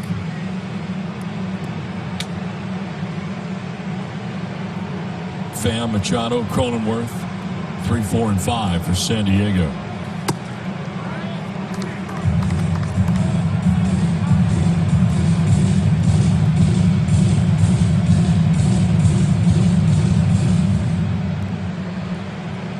Pham has flied out to the warning track in right and grounded out to third base. 2-2. If you were to send a Padres at home photo, Don, you at home, what would you do? What would you be doing? What would you be wearing? I'd probably be fishing. Really? That's cool. Yeah. Oh, no, but you got to do it from where you're watching the game. So I'd probably be in my Padres dry fit gear. He's on the ground left side to the backhand as Seager gets it there in time. Nice footwork by Muncy at first. Here's how you send the photos in using the hashtag Padres at home. Send us your photos, videos. You can be featured on our broadcast, as many have been already taking advantage of this opportunity. And here's a photo. Oh, who's a good boy? Grizzly. Let's get that W. jersey's very snug. Yeah, it is. One out here in the 6th. Manny Machado. I got a confession to make. Okay. Remember, you don't have to be so. I don't know. They're making confessions. Remember this thing shut down, sent home from spring training, shut her down. When the game started back up, July 24th. Yep. From the time it shut down to that first game was the first time I put on a pair of dress pants. That whole time. Yeah. You really didn't have any reason Dry fit shorts and flip-flops. That's your look. It's your go-to. And it was awesome. Do you wear your bucket hat or whatever? Whenever I go out, yeah. I protect my dome from the Yep. sun. Yeah, I wear the free Padres hat. Everything I wear is free. I'm not gonna lie. Pitch 80. And it's ball 3 to Machado.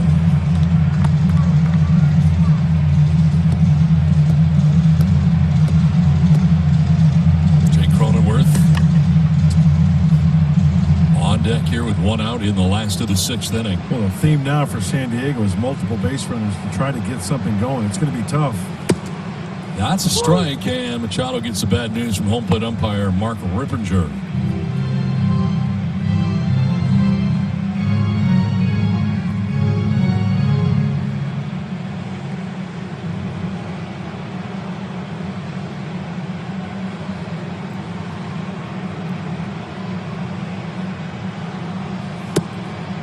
Ball 4, and it is a walk for Manny. And down to first he goes with 1 out. It's the second walk given up by Stripling on the night.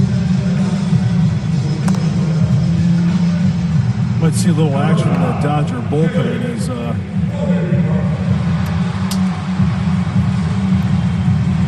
got a handful of guys up and Yeah, some guys bouncing around out there. Yep. Jake Cronenworth has flied out to center, doubled to right field. He'll start at first base for him tonight.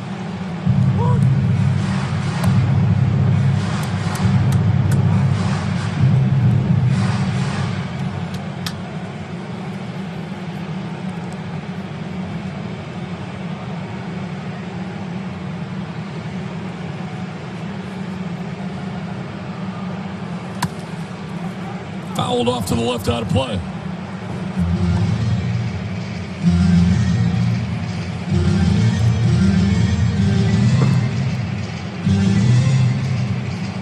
Jake McGee up in the pen.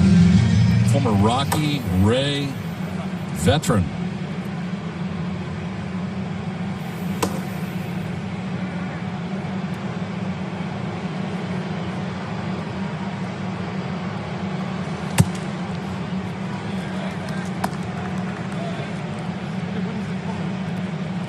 Coming off a tough year, McGee 0-2 with a 4.35 ERA out of the pen for the Rockies. And, you know, as we look at the breakdown for Stripling on the night, I think it'd be very difficult to be a reliever in Colorado. Absolutely. I concur. Swing and a miss, and Cronenworth strikes out. That is strikeout number 7 for Stripling. 2 down here in the home half of the 6th inning. And he broke out the changeup. We've seen that a handful of times tonight. There's the grip up on top, and good fade down and away to the lefty Cronenworth. Watch how far out in front. The bat is out front, and then the ball comes up. Looks like a fastball, but it's a changeup. 2 down in the 6th inning. Machado at first, and here's Will Myers. His third look at Stripling.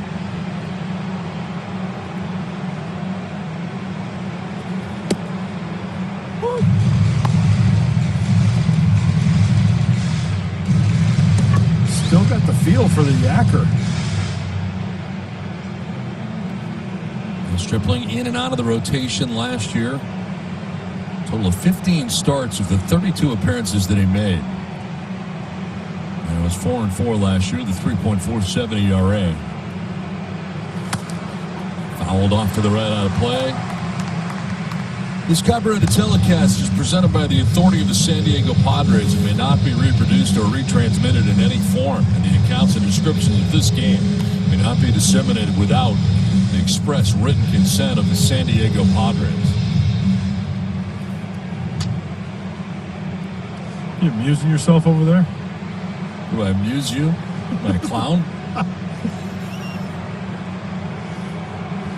Myers, opposite field, in for a base hit.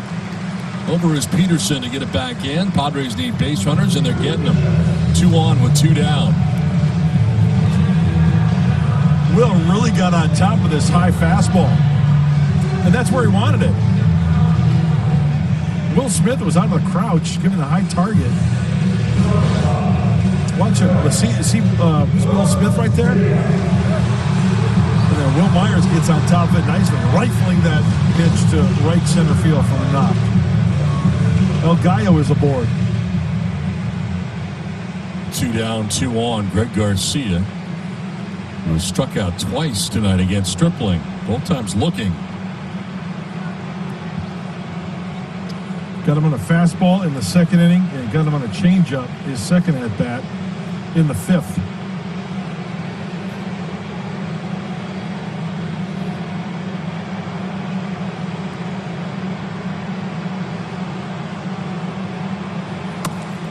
Whoa, is that a cross-up? I believe so. Yes. That's a scary feeling. Dude, what was that? That's scary. Anticipating a certain pitch and you get another, this is what happens. Whoa.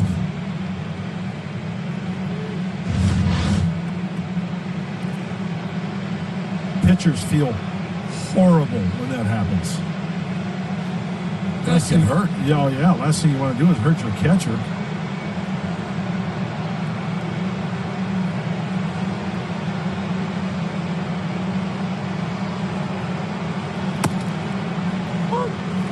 Strike call. Didn't have to down high. Yeah, it didn't have to be.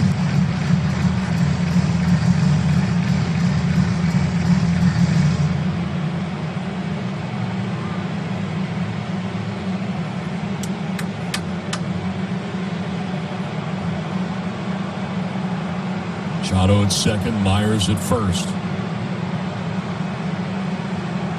Garcia lines this into right field. That's going to get down. Coming around from second base is Machado. Myers are going to try and score all the way from first. Throw to the plate is going to hit the first baseman, Muncy. 2 runs are in, and it's 7-4. Padres coming back again as Garcia ends up at third base. So Hernandez cuts it off and then promptly throws it off his first baseman. Checking on him down, make sure he's okay. First of all, good for Greg Garcia as he gets this changeup and rifles it down the right field line. And Glenn Hoffman's going to send home the runners because runs have been not a lot tonight. And then a good old-fashioned game of dodgeball. You're out. Watch your face. You're out. Oh, my goodness. Max Muncy seemed to be surprised. That is the night for Stripling. That was something. 7-4. Dodgers have the lead. Here come the Padres. As Max Muncy was just thrown at by his second baseman, Kike Hernandez. You don't see this every day. No, Peterson hits the cutoff man, and I think it was one of those situations where, I don't know whether he wanted to abort the throw and it kind of slipped out, but it got to the point of no return. But Max Muncy is set up. Oh, he's lucky he didn't get on the grill. And after a little bit of embarrassment right there from Kike Hernandez, Muncy's yucking it up. All good. The Dodgers. An error was charged. Kike Hernandez as Jake McGee now comes into the game for L.A. 5th game for Jake, as Don mentioned, former closer with the Rays. Opponents hitting 143 in the 4 games that Jake has been in. Their 4 frames. Ty France is pinch hitting.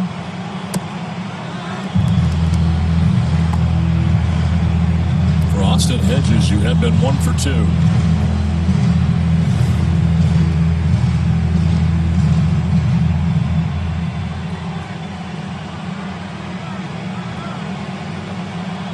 See at third base.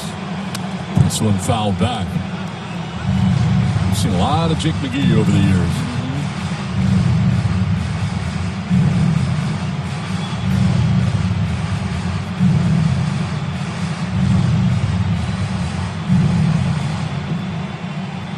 I see you got to third on the miscue by Hernandez on the throw. He did get credit for 2 RBIs, though, with his double to right field that scored Machado and Myers.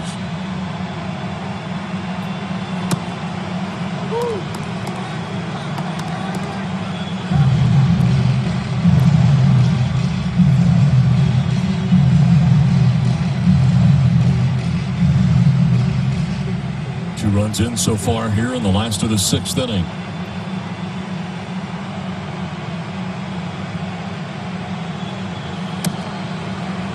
Jake McGee, a one-time closer for the Tampa Bay Rays.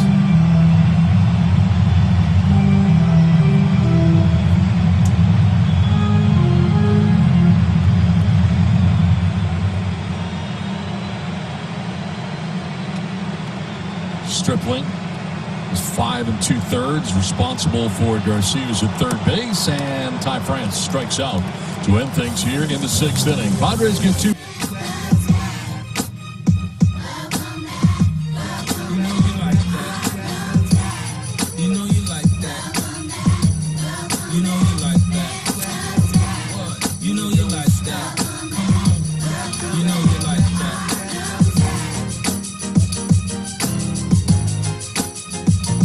Home run. Very impressive. Crushed it. Back out there is Luis Patino. Popped up right side. Cronenworth straddling the line now into foul ground. Will make the catch for out number 1. A.J. Pollock quickly erased to open up the 7th inning.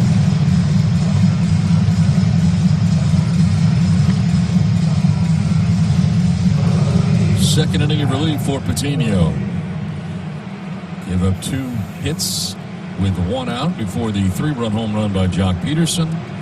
Calm down to get Will Smith to pop out. Struck out Kike Hernandez as the first out of the 7th inning now, and we'll deal with Max Muncy. Padres into the shift on the right side.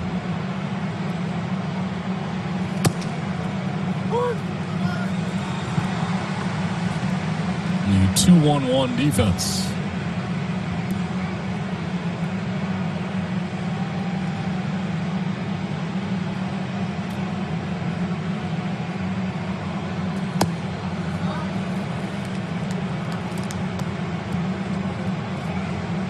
Garrett Richards, starter for the Padres tonight. 5 innings, 5 hits, was charged with 4 runs. He walked 1, struck out 4. We throw 89 pitches, 54 for strikes. This one chop foul outside first, and it has Max Muncy down 1-2. There is action behind Patino as he starts this inning. It's Matt Strahm.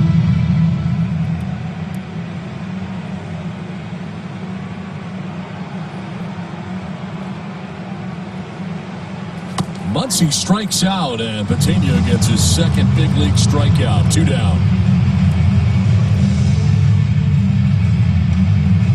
It'll be nice to have a nice 1-2-3 inning here. Here's 98 coming at you, 4-seamer. As Francisco Mejia now putting down the signs for Patino. Boy, very late on that one. 2 down for Justin Turner. Doubled back in the first inning. Since then has flied out to center, flied out to right. All 3 plate appearances were against the Padres starter, Garrett Richards.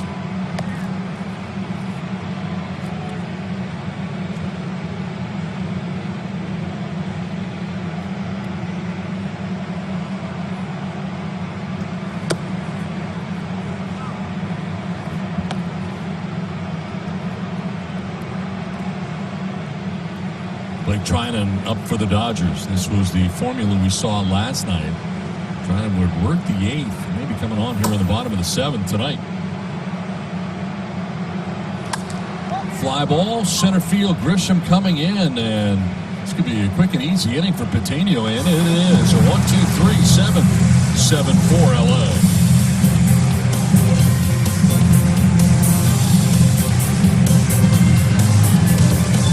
Diego presents Padres Baseball, brought to you by Petco, official pet coach of the Padres. By Solar Tech, save money every time the sun shines. Experience the Solar Tech difference. And by UCSD Health, official health provider of the San Diego Padres.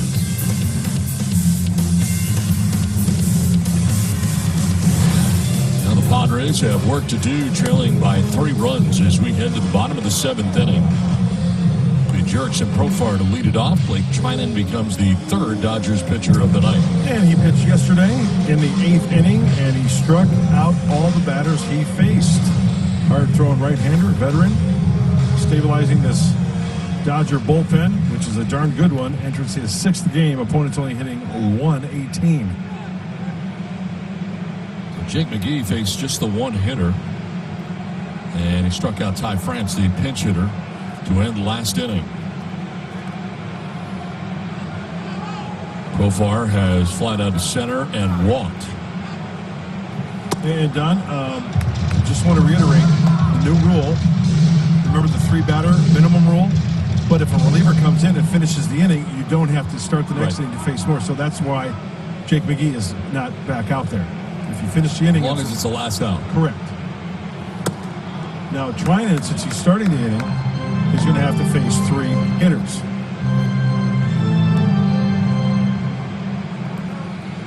And I'll tell you why I don't like that rule. First of all, I don't think a manager should be handcuffed to how he uses his bullpen because of this. If you want to burn 3 guys in the 6th inning, have at it. Deplete your bullpen if that's what you want to do. That's just my opinion. How about you? I would agree with you. I do think that I don't know, it's tough because there's not many of them anymore, but there used to be a lot of guys who were just in the bullpen and on the roster for 1 out a game. Yeah. You know, you get that lefty, that classic older lefty you have in to come in and face a lefty. And I have no problem with that. And so those guys are now, you can't really use those guys. Right. And would you agree that a lot of the problems as far as the changes happened in September when they expanded the roster? Yes, I would agree with that. Right? Which I think has always been a problem. Yeah, you've got 16, 17 guys down there in the bullpen, and you got a manager who's making changes after like 6 hitters. Start matchups in the 5th inning. Every 6th, my goodness.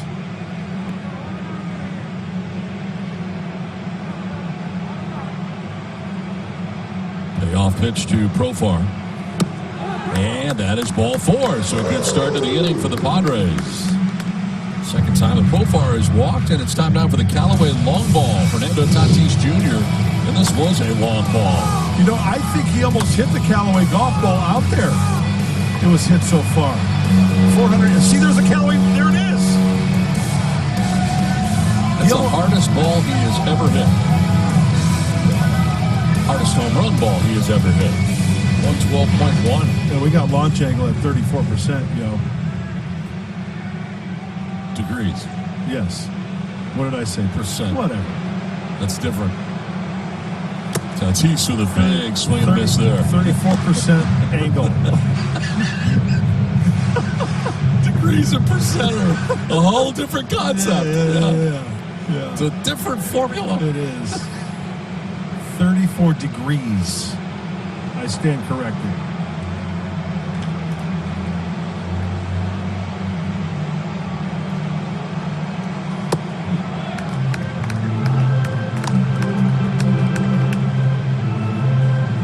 Since the Padres hit a home run, and that guy did, you get a free Jumbo Jack tomorrow with a purchase of a large drink. Just keep them coming.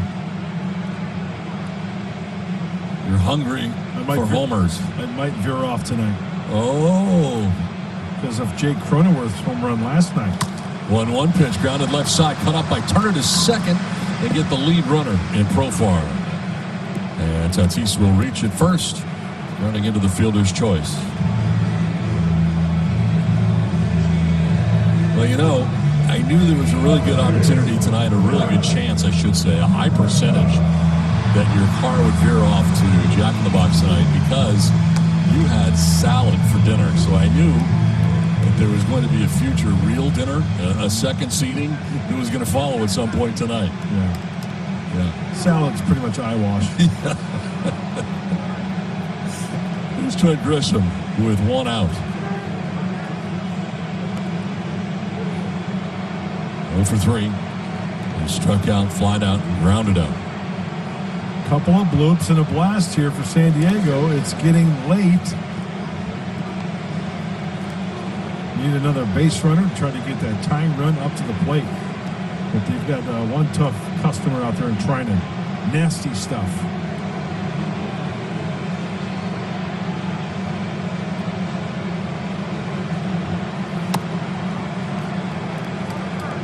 Seven but missing.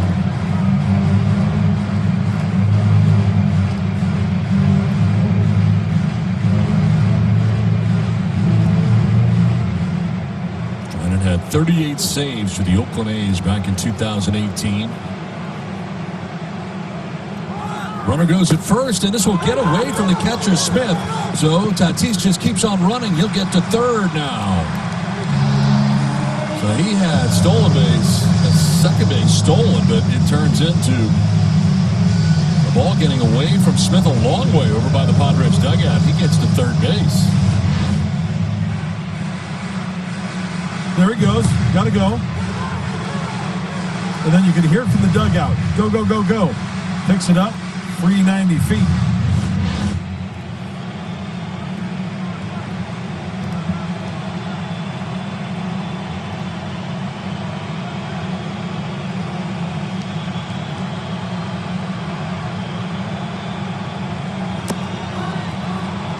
In at 98. Trinan has been in 350 games in his career. And he's got a career ERA of 2.94. That's pretty darn good. They charged Will Smith a pass ball on that play that allows Tatis to third. That's a strike. You get credit for the stolen base first, and then the pass ball gets him to third.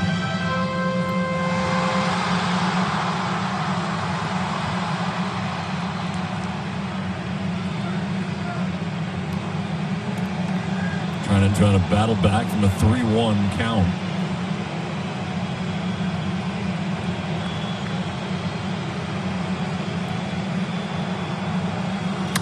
Line down the right field line, but foul out ahead.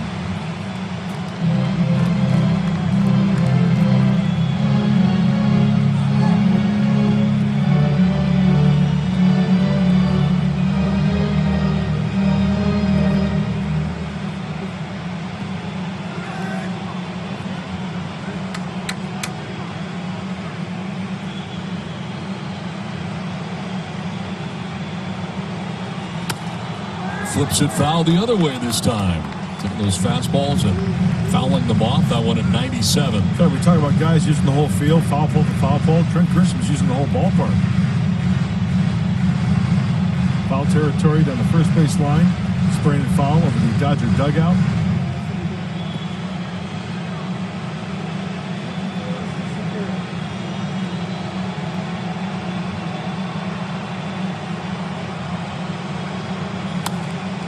Foul back to our left.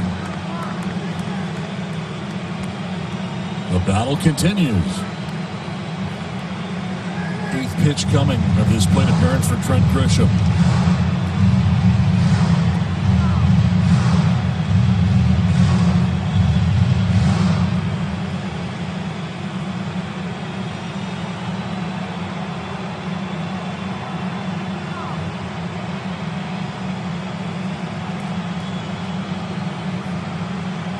And Grisham takes ball 4.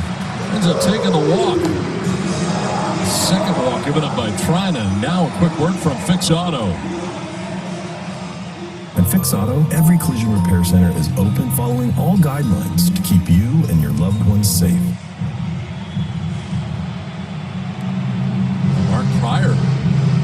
Manny out here, the pitching coach for the Dodgers. He's in the bullpen the last couple of years for LA. Yep, before that was in the Padres organization, so working his way up. Local kid from San Diego. Caleb Ferguson up in the pen now for LA.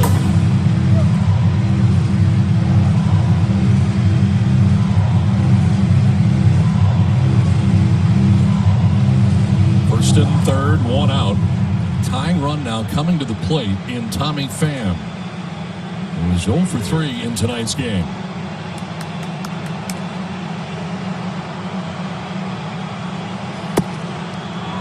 Take strike one, right of the knee.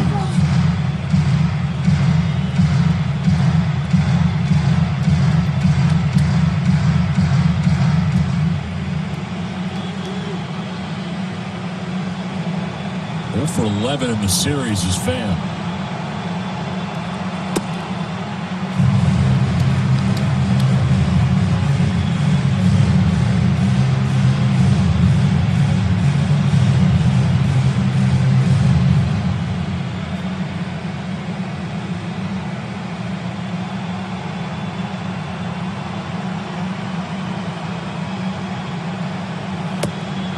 Strike call.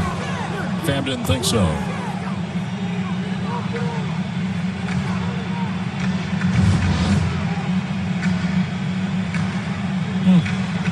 Good movement at 96. That would have been a tough pitch to even keep fair down and in like that. Pham gets jammed and flips it foul down the right field line. Fought that one off.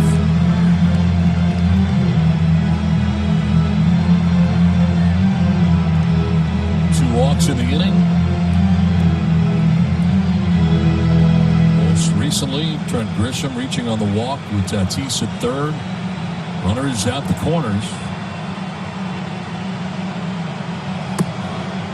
2-2.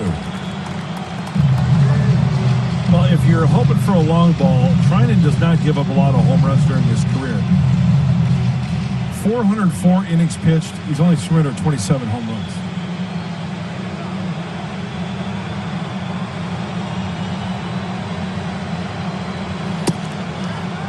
Wow. Oh, where'd that miss? Not sure it did. Trinan wants to know. Yeah, he got squeezed on that one. Now, we talk about it quite a bit with Will Smith. Look where Will Smith is set up inside. But still, you know what? I mean, that's a strike.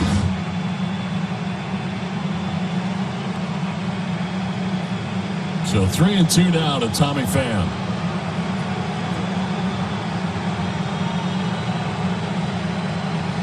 Swing and a miss, and Pham strikes out. That is the first strikeout for Trinan, out number 2.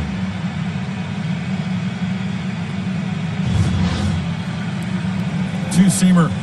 What tremendous action. Right out of the strike zone. And with 2 strikes, you got to swing at that. You got to protect.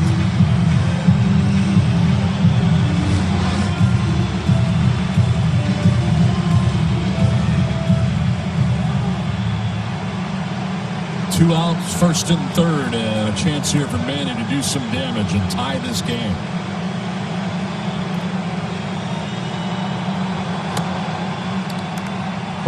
You know, these are the situations where you want Manny Machado to come through, right? Being the big player, the guy with the punch in the bat, come through with a big hit. See what he can do here.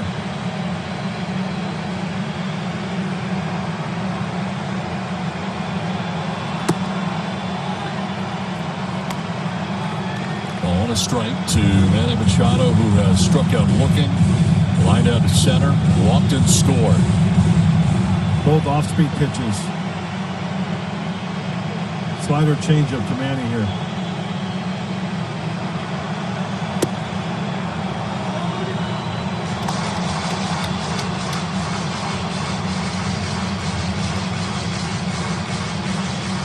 Well, here's his fastball count.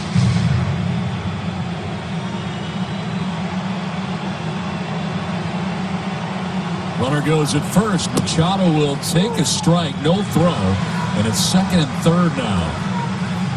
The stolen base for Trent Grisham.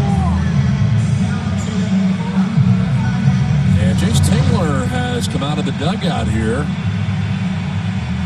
and is barking at the home plate umpire, Mark Ripperger. And he may have been ejected. You know, I think so. Manny was barking at that last call. It was a breaking ball down.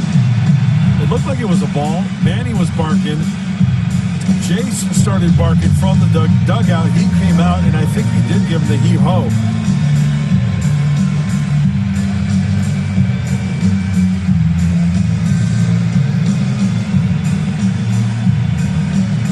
And we know, you can't argue balls and strikes.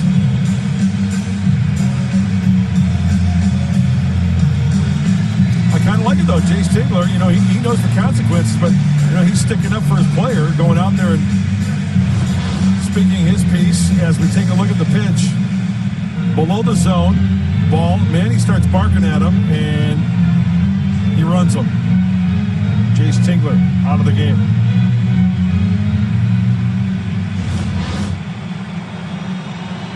Two and two. And Machado hits a little dribble to first base. Trinan's going to cover. He does and gets there for the out that ends the inning. The Padres do not score.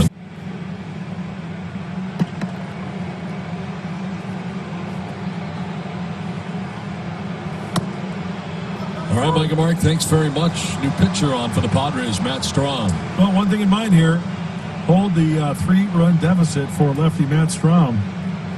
And he's got Bellinger and Seager, a couple of tough lefties.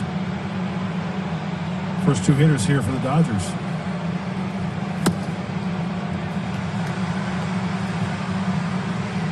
Jumps ahead 0-2. So Luis Patino made his major league debut. He's looking at numbers for Strahm into his 6th game. Patino goes 2 innings, 3 hits, 3 runs, a 3-run home run by Peterson. No walks, 2 strikeouts, and had a 1-2-3 7th inning.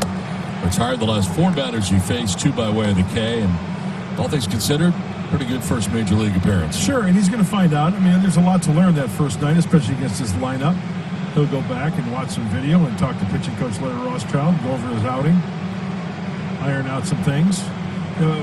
The first thing I think, Don, is going to be the location thing. Just got to work on location and not overthrowing and try to iron that all out. Like his stuff, what's not to like?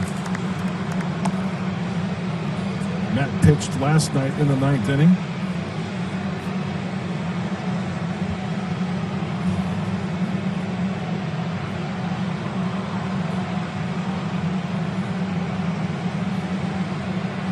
On the ground, outside of first and foul.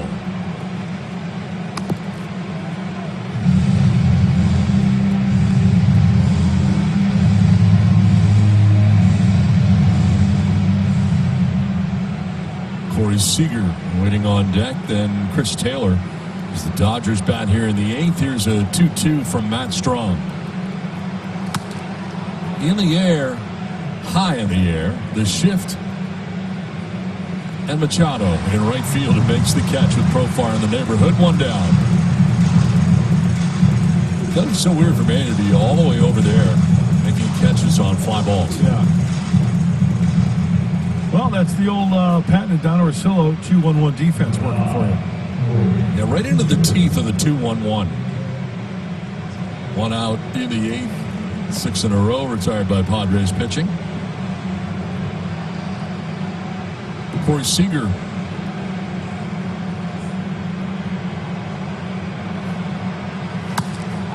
Opposite field, hit well. Pham going back right in front of the warning track to make the catch for out number 2. Ball kind of died. 2 down.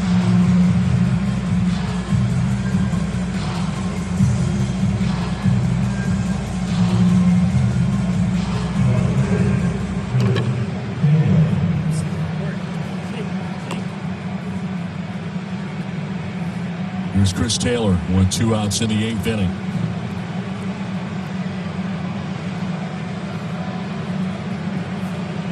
Tripled in the 2nd and scored. Struck out swinging in the 4th. Singled and scored in the 6th inning.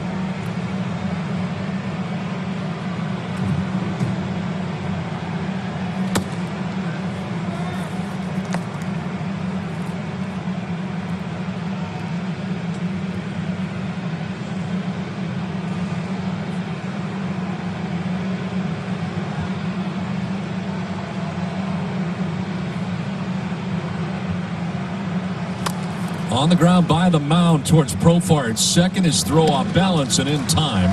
And a nice 1-2-3. The Padres will have tomorrow off, a scheduled off day. And then welcome the Arizona Diamondbacks coming in here as we check out the NL West. And the Diamondbacks coming in. Arizona's 3-8 so far this season. The Padres, game and a half back of the Rockies, off to a good start. They were 8-2 heading into today's games, 8-3 now, but they've had a very good start. Yeah, so the Arizona Diamondbacks, once again, going to be in town. And the one thing that stuck out to me in that series, remember how patient, how many walks the Padres drew? So hopefully that can happen again. And we still got baseball here tonight with the Dodgers in town, and Caleb Ferguson enters his 6th game. Pretty good numbers in the short time he's been out there, 4 innings. He pitched on Monday night, third of an inning, couple of hits. Jake Cronenworth to lead it off. Ferguson takes over for Trinan, who worked his way around 2 walks to get out of that inning unscathed in the 7th. 1-2 struck out a batter, didn't allow a hit or a run. But it wasn't easy.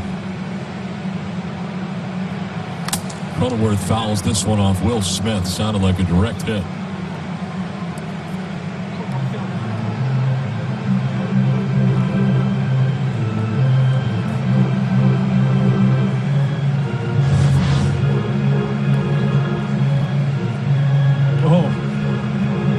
Top of the cage. Wow.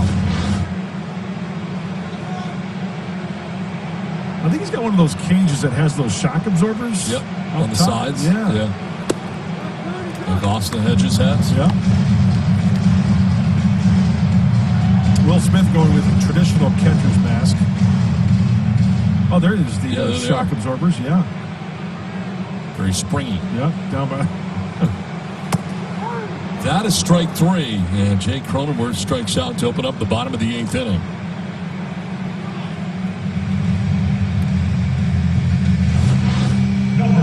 Straight fastball. Right there. Good pitch. Maybe looking for something else. 1 out, 8th inning, Will Myers.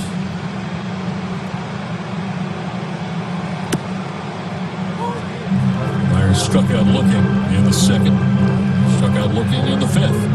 So we're doubling to drive in a couple.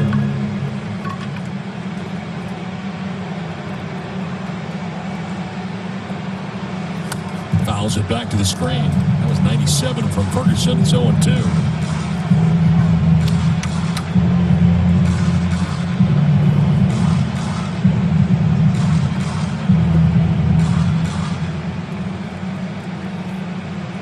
Abraham Almonte has come out on deck for Greg Garcia. Myers drives one to deep left field. Chris Taylor going back, looking up, and that is gone. A home run for Will Myers. 4th of the year for Myers, and the Padres are back within 2. It's now 7-5.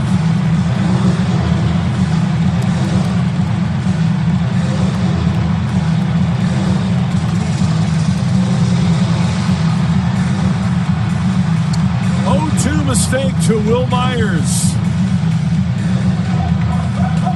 Ferguson tries to sneak a little piece of cheese past Will Myers. It's in the wrong location. Oh, that's a big kid swinging a big bat, getting a big result. Sneaking that fastball by Will Myers, like sneaking a sunrise past a rooster. Ain't gonna happen, El Gallo. Here's Almonte with 1 out. Fights this one off on the ground down the first baseline foul. He started back-to-back games, but on the bench tonight to begin the game. 1 for 7 so far. His return to the majors.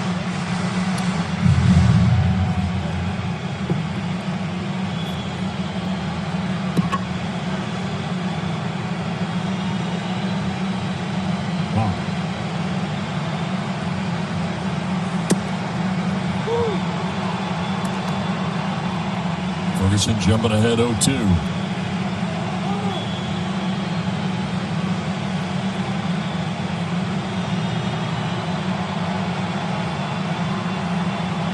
Monte strikes out, 2 down in the 8th inning. Second strikeout for Ferguson.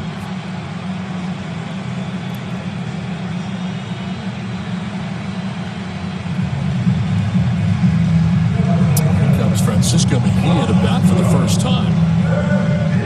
Chase Tingler had Austin Hedges hit for in the 6th inning by Ty France.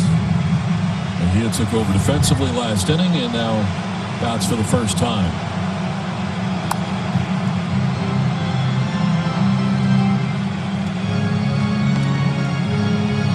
Padres have action in their pen.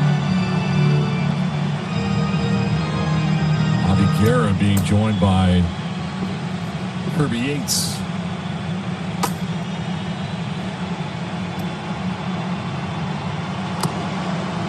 Oh and 2.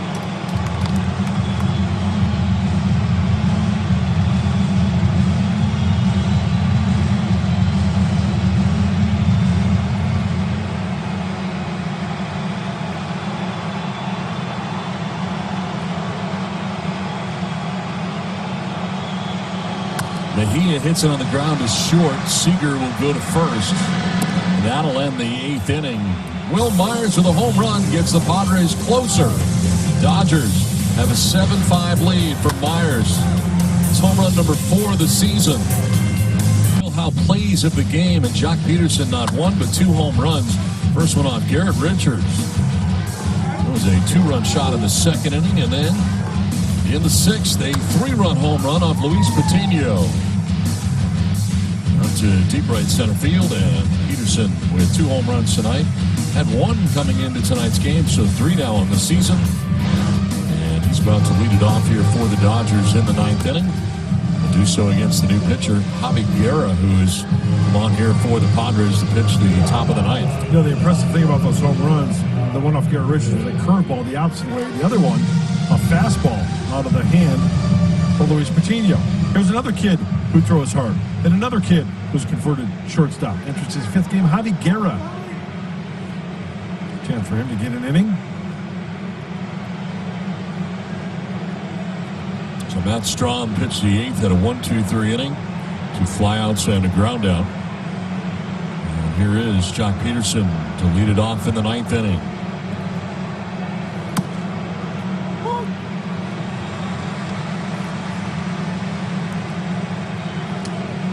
Guerra throws the sinker, the 4-seamer, and a slider. We just saw a nice first pitch strike slider from the right-hander.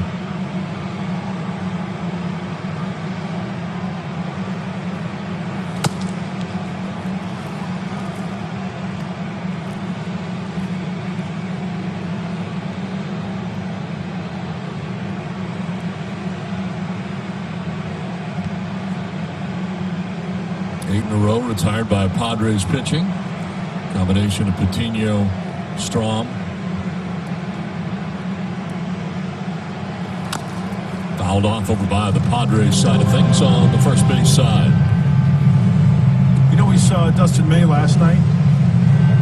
The big 6'6" right-hander, 98, 99, 2-seamer with movement. Guerra. He's pretty much got the same type stuff.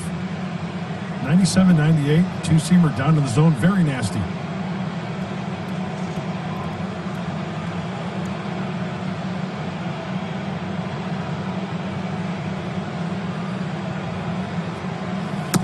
Swing and a miss, and he quickly strikes out Jock Peterson, a hundo. That's a lane changer at 100. Starts it in off the plate a little bit, and look at the movement.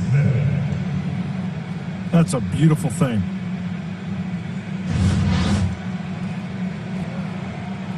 One out in the 9th, and here's Will Smith. He has grounded out to third, single to right, and popped out to short. That's single to right in the 5th inning. Picked up an RBI, his 6th of the year for the catcher for the Dodgers. Catching 2 out of 3 in his 3-game series in San Diego. Austin Barnes caught the middle game.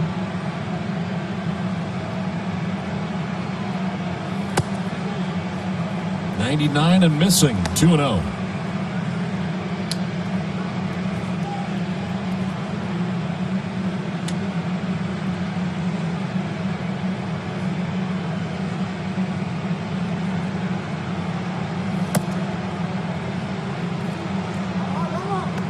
close. Garrett wanted it.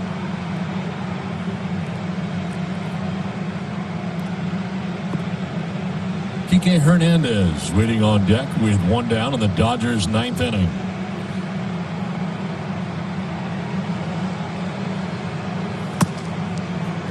There's a strike right down the middle. How free and easy is that delivered from Javi?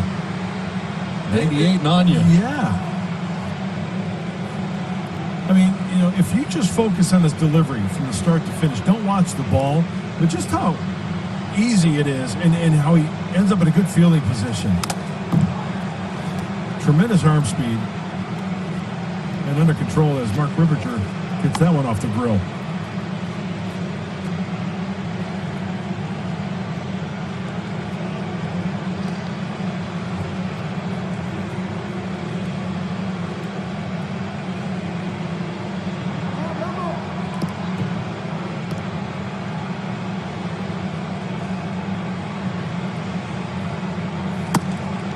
Ball 4 and a one-out walk for Will Smith.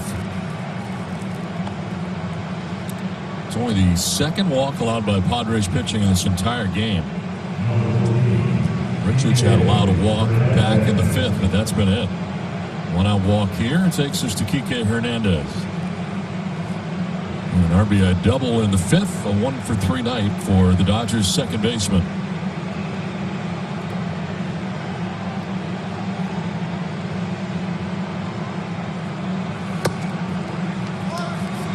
This inning begins and Guerra's on the hill. There is action in the Padres pen. Cal Quantrill up in the pen.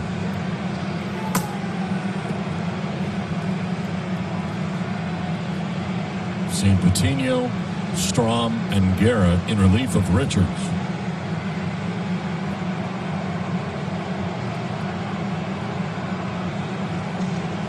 Hernandez grounds one to short, could be 2. To second for 1, on to first for 2.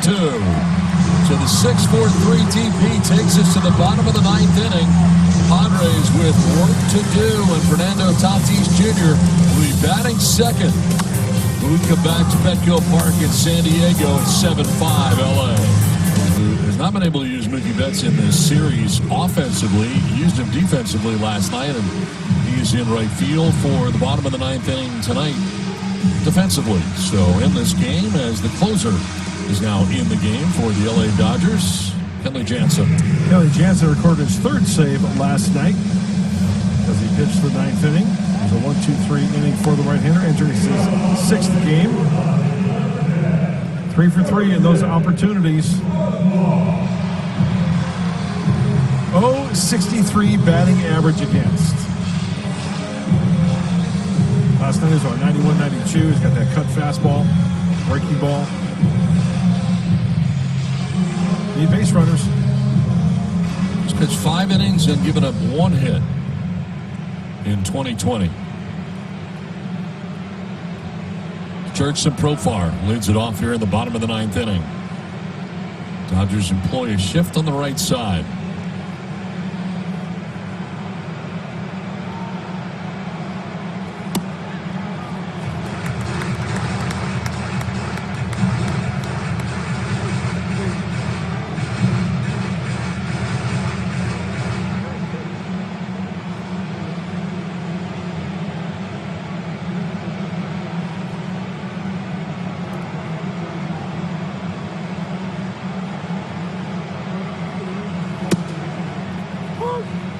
There's that cut fastball at 91 for Jansen down in the zone. Active career save leaders: Craig Kimbrell, 346. Fernando Rodney, the former Padre, at 327. Actually, top 2 guys are former Padres. And then Kenley Jansen at 304.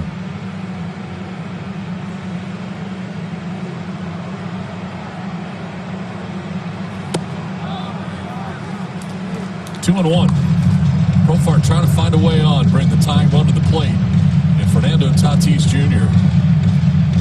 There he is.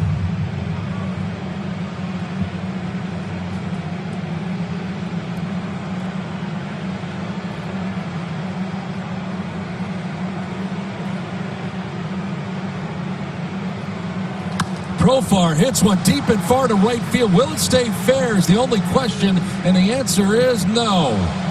Foul ball. fly ball that is foul. Well, that's what happens when you get that cut fastball from a pitcher. A righty, Jansen, lefty, Profar. That's a tough pitch to keep fair because it's moving in on you.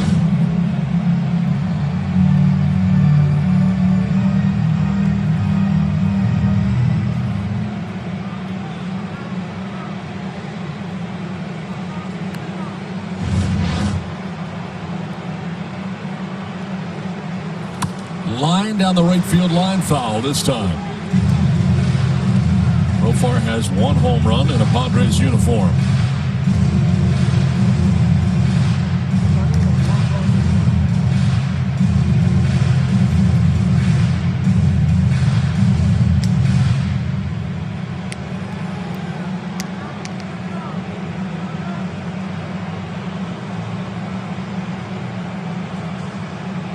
Two pitch to Jerkson. Profar. Swing and a miss, and he strikes out for the first out of the ninth inning. So here comes Fernando Tatis Jr. with the bases empty here. And a home run back in the fifth inning, a blast.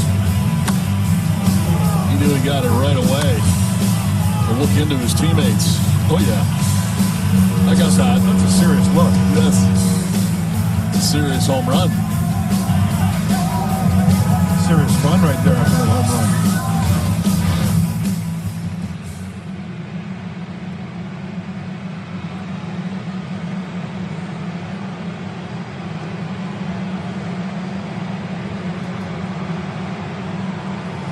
Fouls it back to the screen for strike one. Let's revisit our keys to the game, brought to you by your San Diego County Honda dealer. Well, the first one was clean up the D. Going into this game, 8 errors, 5 by the pitchers, 3 by the outfielders, and 2 errors last night that led to Dodger runs. And also, Garrett Richards continues the trend against L.A. His career, 6 starts, a nice 1.78 ERA, over 30-plus innings. He gave up 5 hits in 5 innings with 5, check that, 4 earned runs in those 5 frames.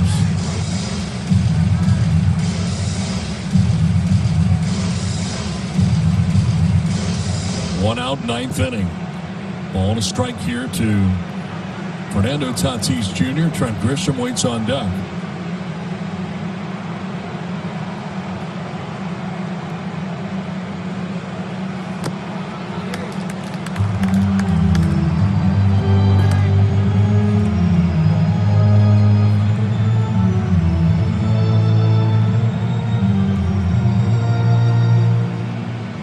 Last year, 8 blown saves. 33 total saves for Jansen. At 38 the year before, 41, 47, 36, 44. Been a Dodger since 2010.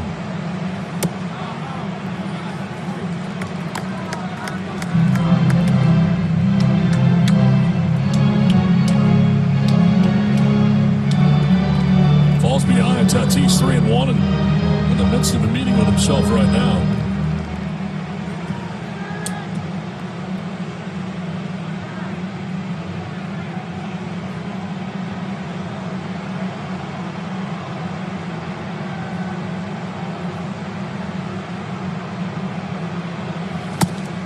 Three and two.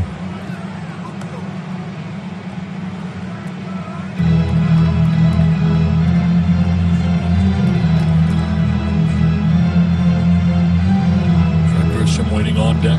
1 out, ninth inning. Padres trailing by 2.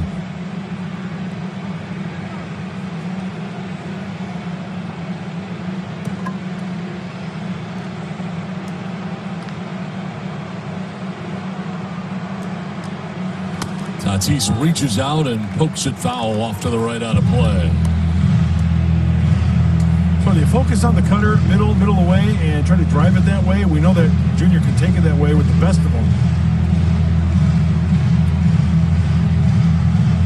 I don't think Jansen wants to get too cute and try to flip up a slider and maybe miss and get that tying run to the plate. Well, there's a 3, there's a 1, there's a 3. There's a 1. Cutter away. See if he tries to drive it the opposite way if it's a strike. He does, but fouls it off down that right field line.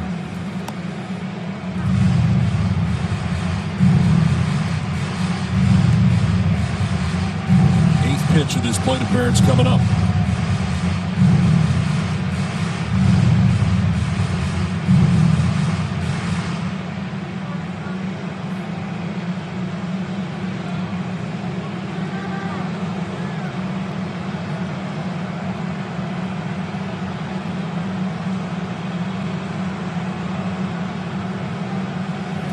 That is ball 4. And down to first base goes Tatis. A one-out walk, and the Padres will bring the tying run to the plate. It'll be Trent Grisham coming up here. What a great plate appearance by Junior there.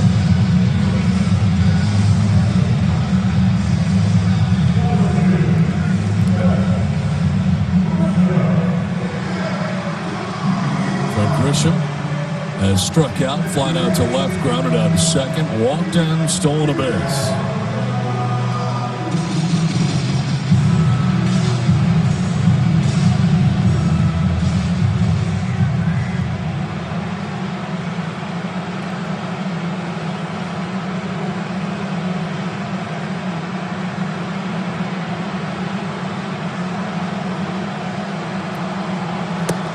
Strike one. Grabs that outside corner.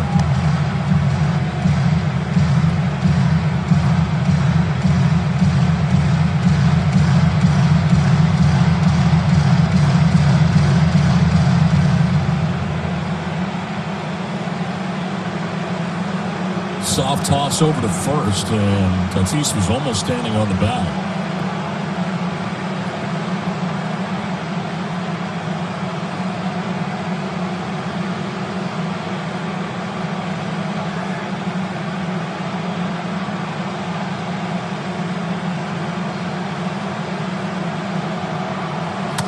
This is through the right side into right field, a base hit. Tatis heading for third. He will get there on the base hit by Trent Grisham. All of a sudden, runners in the corners here for the Padres with one out in the ninth inning.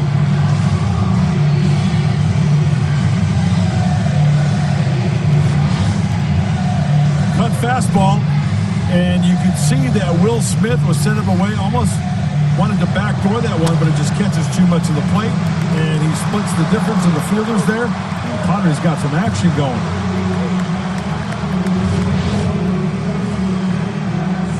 Padres are 1 for 6 with runners in scoring position in this game. As Tommy Pham is coming up here with runners at the corners.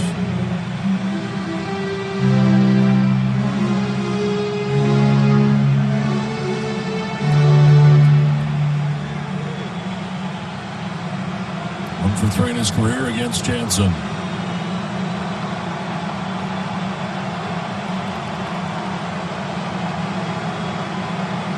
Another soft toss to first. Brief bobble by Max Muncy, but Tatis not going anywhere. You know, this is going to be interesting at bat because Jansen is not that overpowering. He's going to rely on that location of that cut fastball. If he leaves it up, middle in, Pham could do some damage. But he doesn't need that call right there.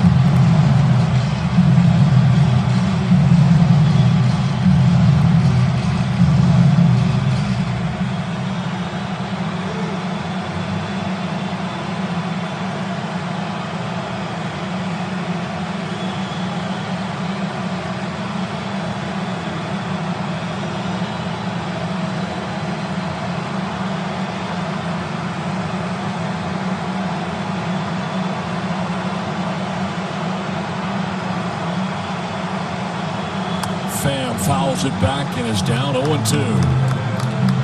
May 5th of last year, Hunter Renfroe. Early slam to walk it off.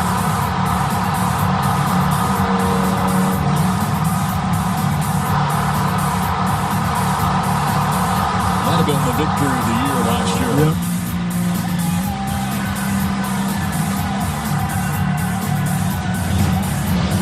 Soft toss to first again to check on Grisham. Back to the bag. And remember that pitch, Hunter Renfroe, it was in a little bit off the plate and about belt buckle high, maybe a little higher, and he spun on it, cleaned it out.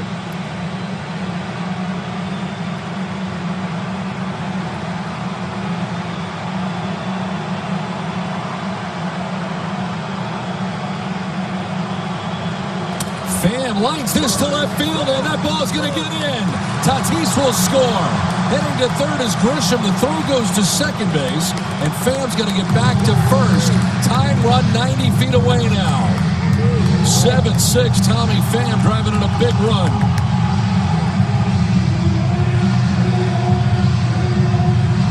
Jansen trying to go away with the cut fastball earlier in the count. This one right here looks like a two-seamer that's in, and he'll sacrifice that bat.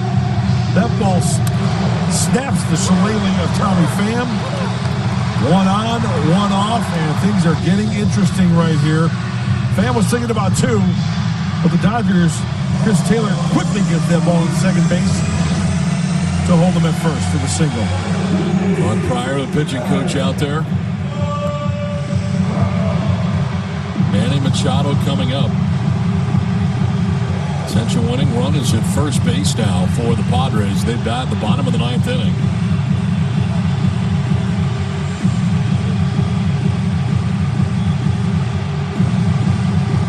Machado in this game has struck out, lined out to center, walked and scored, and grounded out to first.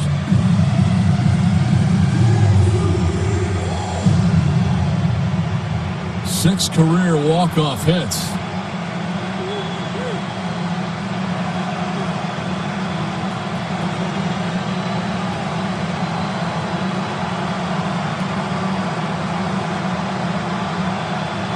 Machado lines it to left field. Taylor coming in. He will make the catch. Tagging is Grisham. Here comes the throw. Going to be close. And he is out. And the Dodgers hold on and win.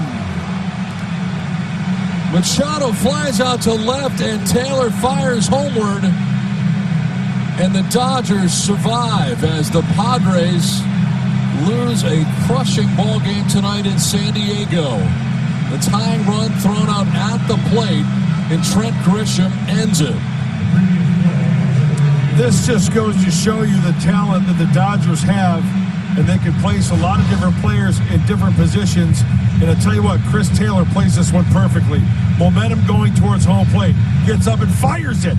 I mean, look at that throw. It's a perfect one-hopper to get Grisham just before he touches home plate. Play officially is under review, but it looks like they got him. Most certainly got him right there. Wow, what a tremendous play by Chris Taylor. And a nice swipe tag right there by Will Smith. Tough way to end this one.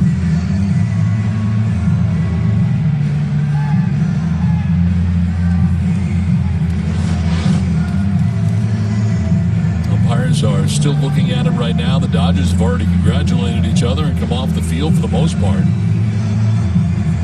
Roberts and Jansen just hanging around, but showing it on the scoreboard here, and it sure looks like they got Grisham on the back. Yep. Before he got the hand in on the plate, but still no confirmation yet. And there it is. That is the ball game. A very tough defeat for the San Diego Padres tonight, as the Dodgers hold on and win it 7-6 and take 2 out of 3 from the Padres. Mike Pomerantz, what's in store?